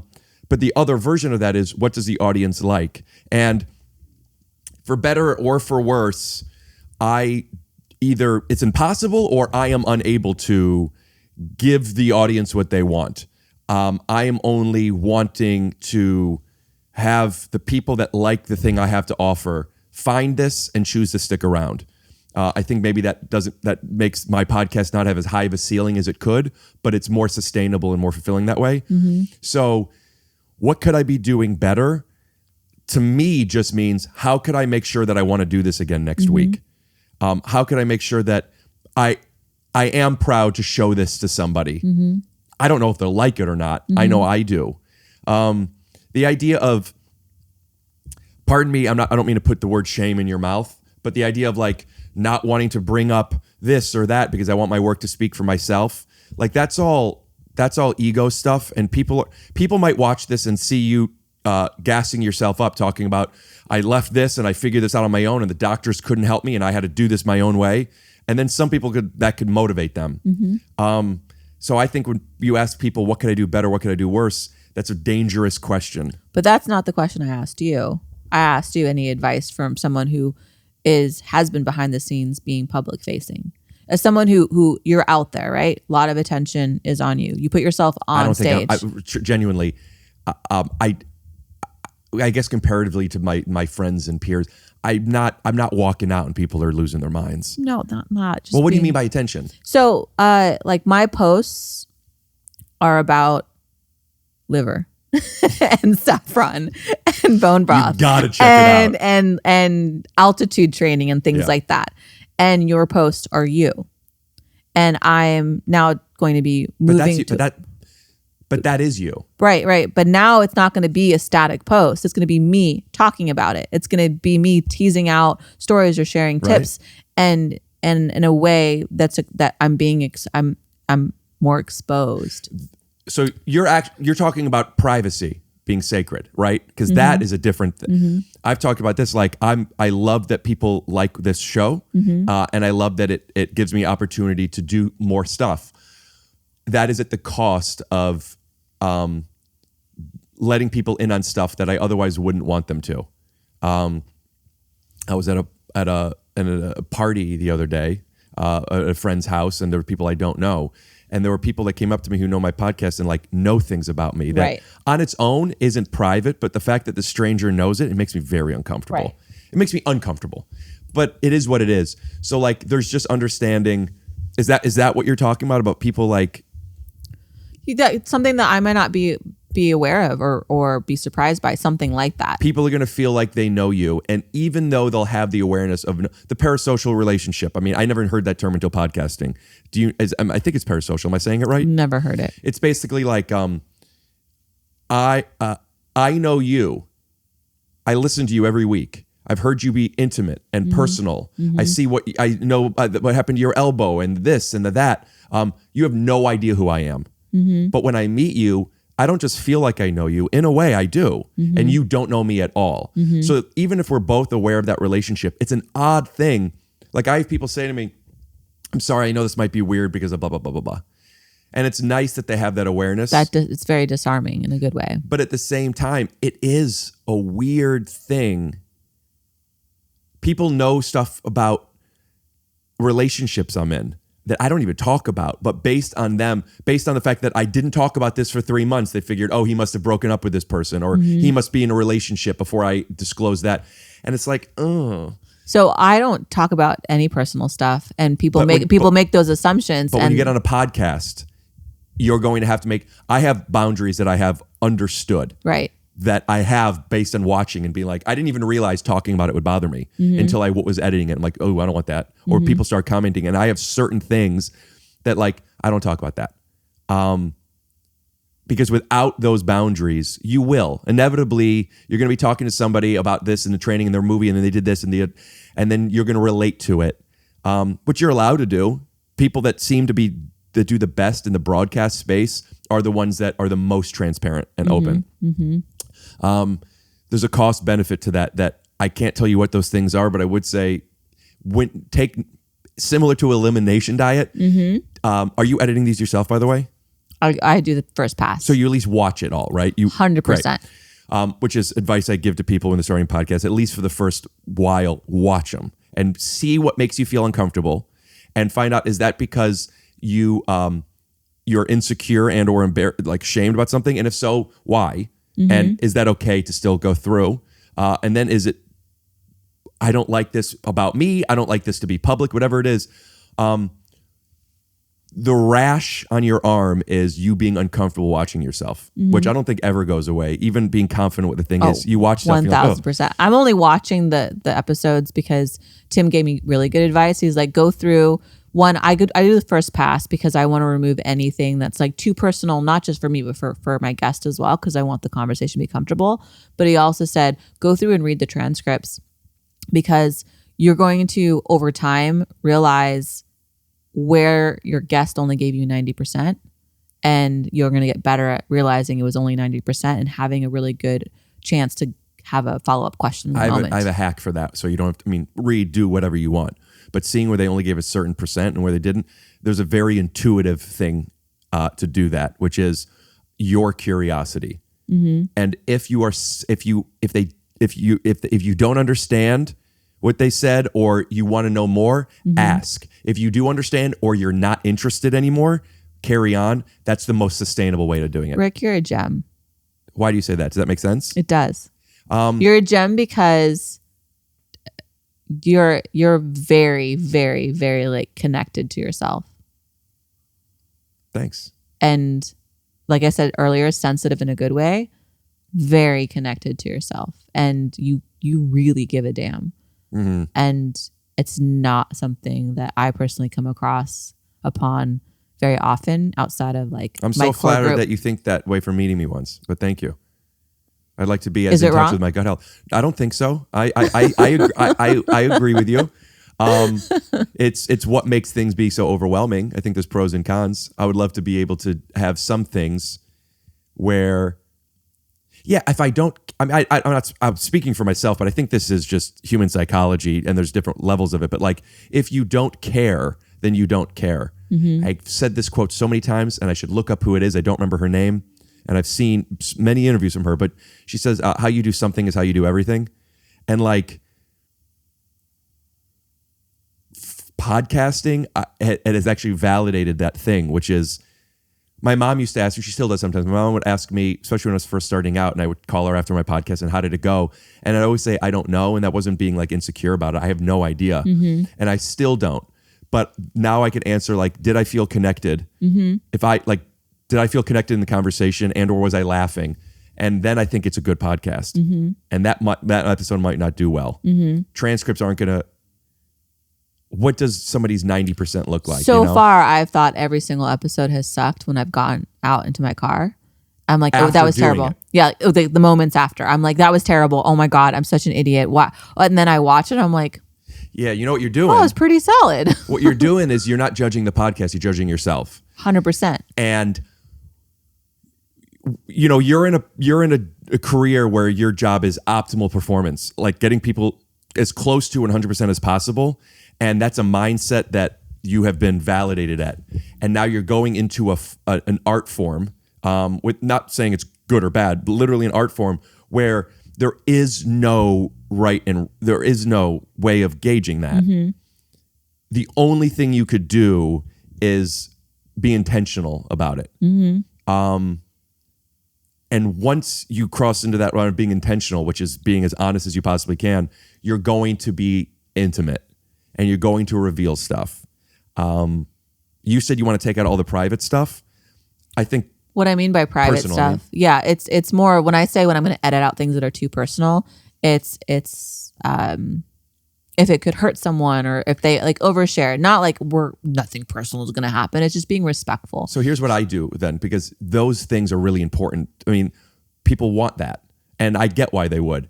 I don't know if I was going to say most episodes. A lot of episodes we go through, and if there's something, if they told me they don't want it in or they're not sure, I'll take it out or clip it and send it to them. But there are times where we go through stuff and we're like, I don't know if they would have wanted that or not. I don't take it out. We clip it and I send it to them for approval. 19 times out of 20, they say, yeah, leave it in. I guess that's a tangible piece of advice. Ask people, because those things are what make people connect to it. Yeah. I've done that with my social media. Like I have a line of what I do share and don't share. Meaning if like my family didn't ask to be on social media, so I don't give details of my family. And for me, I think romantic relationships are private. So it's funny because people make assumptions, especially as a woman who doesn't post with people. Any male I work with, any male I post with, I must be dating them because they're so hungry to know. But somebody asked me if I was in a relationship and why I don't share that. And I was like, I don't know. There's just some things that I want to keep private. So for as far as you guys are concerned, I could be married, cooking for the Queen of England, and have 4 goats type of thing. Right. And those were lines I made for myself when sharing to social. Now being in a seat where you are responsible for your guest, there is wanting to transfer that sacredness to them too. Like what's sacred to you? Yeah. Let's have a conversation, and then anything can be removed as needed. But I do judge myself when I'm watching these back. And that has to do with part of what I do for a living, but also just my life experiences being never really belonging anywhere, which we don't need this conversation to go super deep, but always being othered. With not wanting to negate your feelings, but validate them, because me too. At least the people that watch my podcast, that's a very big through line. And for me too, of not feeling like you belong somewhere, or what you will call imposter syndrome in a professional way, I guess. But like, that's where people feel the most connected. So not that you said you edit that stuff out or try not to have that, but being embarrassed and being uncomfortable is like, that's something that is sacred, that is not private to me. I think that's a really powerful thing to showcase. Bring this closer to you, would you? Thank you. Pretty solid being... And I haven't edited anything out of the episode so far because I'm like, oh, I don't, that was embarrassing. It's more of like just taking it on the chin. I'm like, I don't really love this, but it's the truth. There's vanity things like, okay, the lighting was terrible here. Like, you guys, we can't. I know it's a big thing with women. I talked to... Because we're scrutinized. Yeah. Dax, when he started Armchair Expert and decided to do no video, he said that it's not just women. People in general, he believes that they could open up better if there's no cameras on them. And then on top of that, where women will feel the need to have to come in with hair and makeup and proper wardrobe because of the criticism that they get. And that's a bummer. It is. I've thought about having like my podcast outfit where it's just the same thing every single time. Of course. I just know what I'm going to wear. I think that's a great idea. Need to learn my angles. So I just know camera there, then I have to think about it. But I mean, I'm also used to getting brutal comments about my appearance, especially being racially ambiguous. Like things are thrown at you and then people don't know your age or they assume your age. People are just mean. They're just mean. That part I've come to accept since the first grade. Like I genuinely want to do a good job. What is your racial background? Coptic Egyptian. No, the first one, that's something that's a real thing? Coptic? Yes. What is that? Coptic, there's Coptic the faith and then Coptic the people. Where the bloodline to ancient Egypt. A lot of Egypt is Arab Egyptian from different revolutions. And then you have a small group of people still existing that have a Coptic bloodline. Growing up, thought I was Greek and Egyptian. And then I did a 23andMe because I wanted to get the raw data for genetic stuff. But the bonus is you get your ancestry, and Coptic's actually in there. It's correct like me if I'm wrong. Coptic people are very susceptible to celiac disease. Is that correct? Very. Thought so. But Coptic is a dead language now. It's only practiced in the Coptic church, and then there's the Coptic people. So I'm Coptic Egyptian, North African, which has like looking racially ambiguous, has its pros. It's in now. Has its pros. It used to have a lot of cons. I mean, it still does. Like you don't know where you belong, because you're just judged at face value. They don't really know where to put you. And then so do I belong with other white people or other Jewish people? I don't know where you belong, and that's the whole point. I don't know where I belong. But I mean, to flip it on its head, spending my whole life feeling othered. So, also being a child of immigrants, like you're too American to be Egyptian and too Egyptian to be American, and being, equal parts, whatever is traditionally boyish or traditionally girlish. And like in one day, I went from one set to another set, and this model made a comment about how like, oh, I love how masculine you are. And I just kind of looked at her like, I was out of nowhere. And then I left there and went to another set. And one of my most favorite actors in the world was there. We'll bleep the name. Tell me who it is. You'll bleep the name? Yeah. We also, just so you know, we don't just bleep on this podcast. We blur lips. Okay. And it was my first time meeting her, and it was for something else.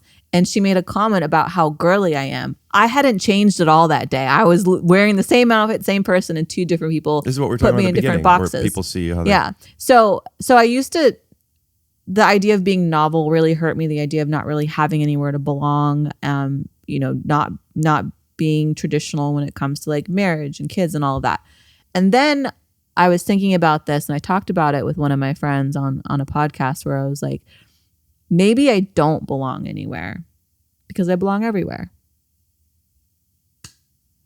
Don't patronize. No, sorry. I'm sorry.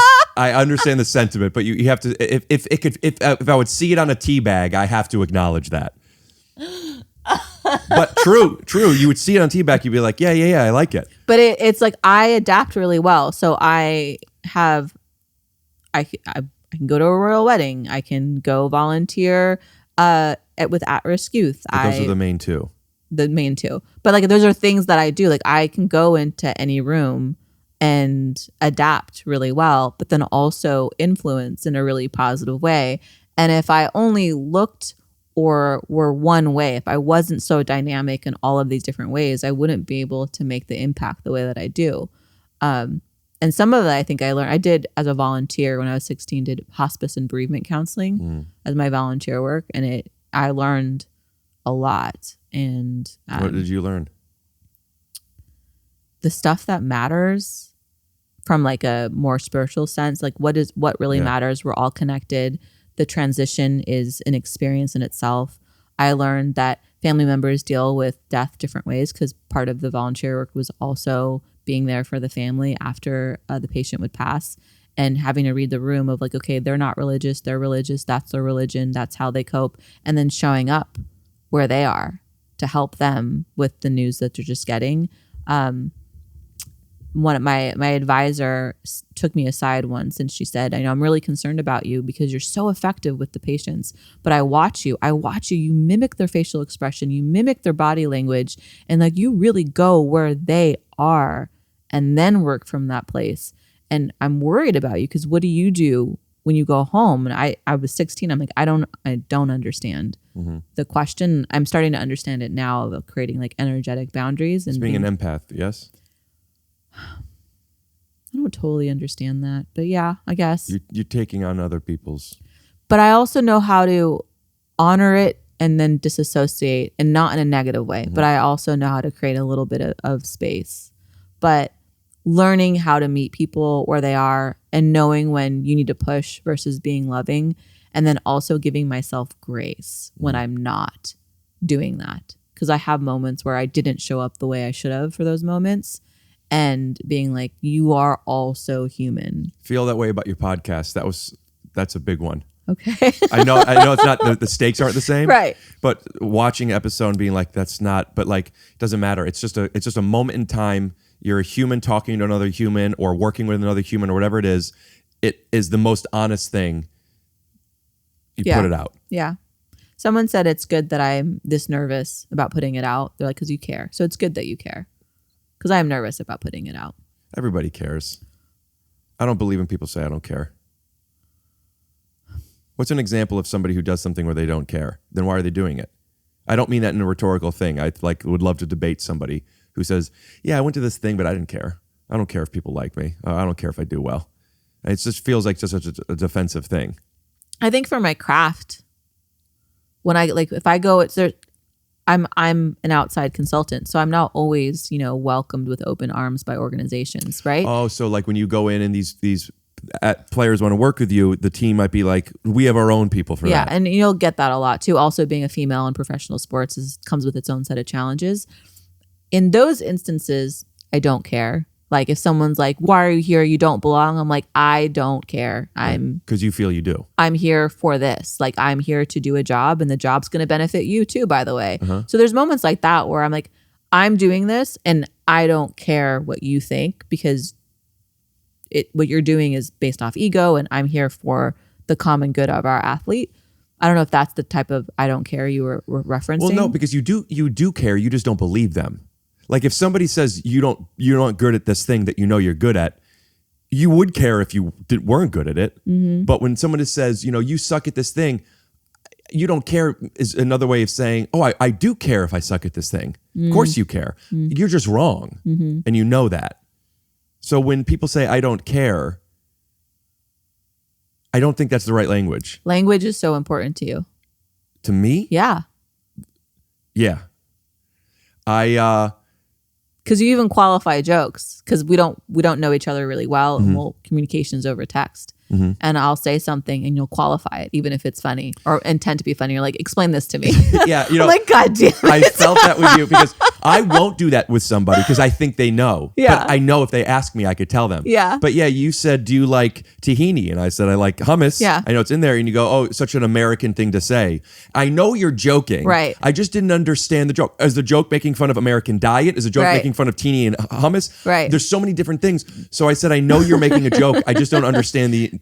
Right. Explain it to me. And you've done that a few times where language is important to you, and I appreciate that, because language is very important to me.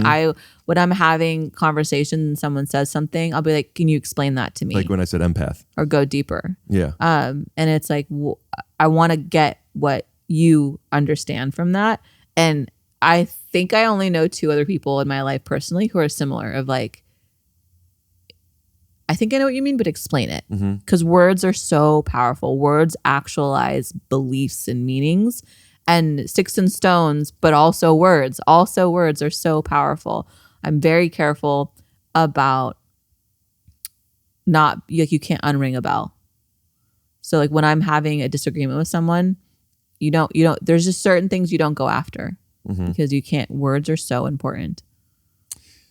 Yeah, I mean, it's not worth at this moment to shine a magnifying glass on that, but like, just because that's a whole episode, Right. But like, the idea of not being able to unring a bell because words are so important. What you say, yes, and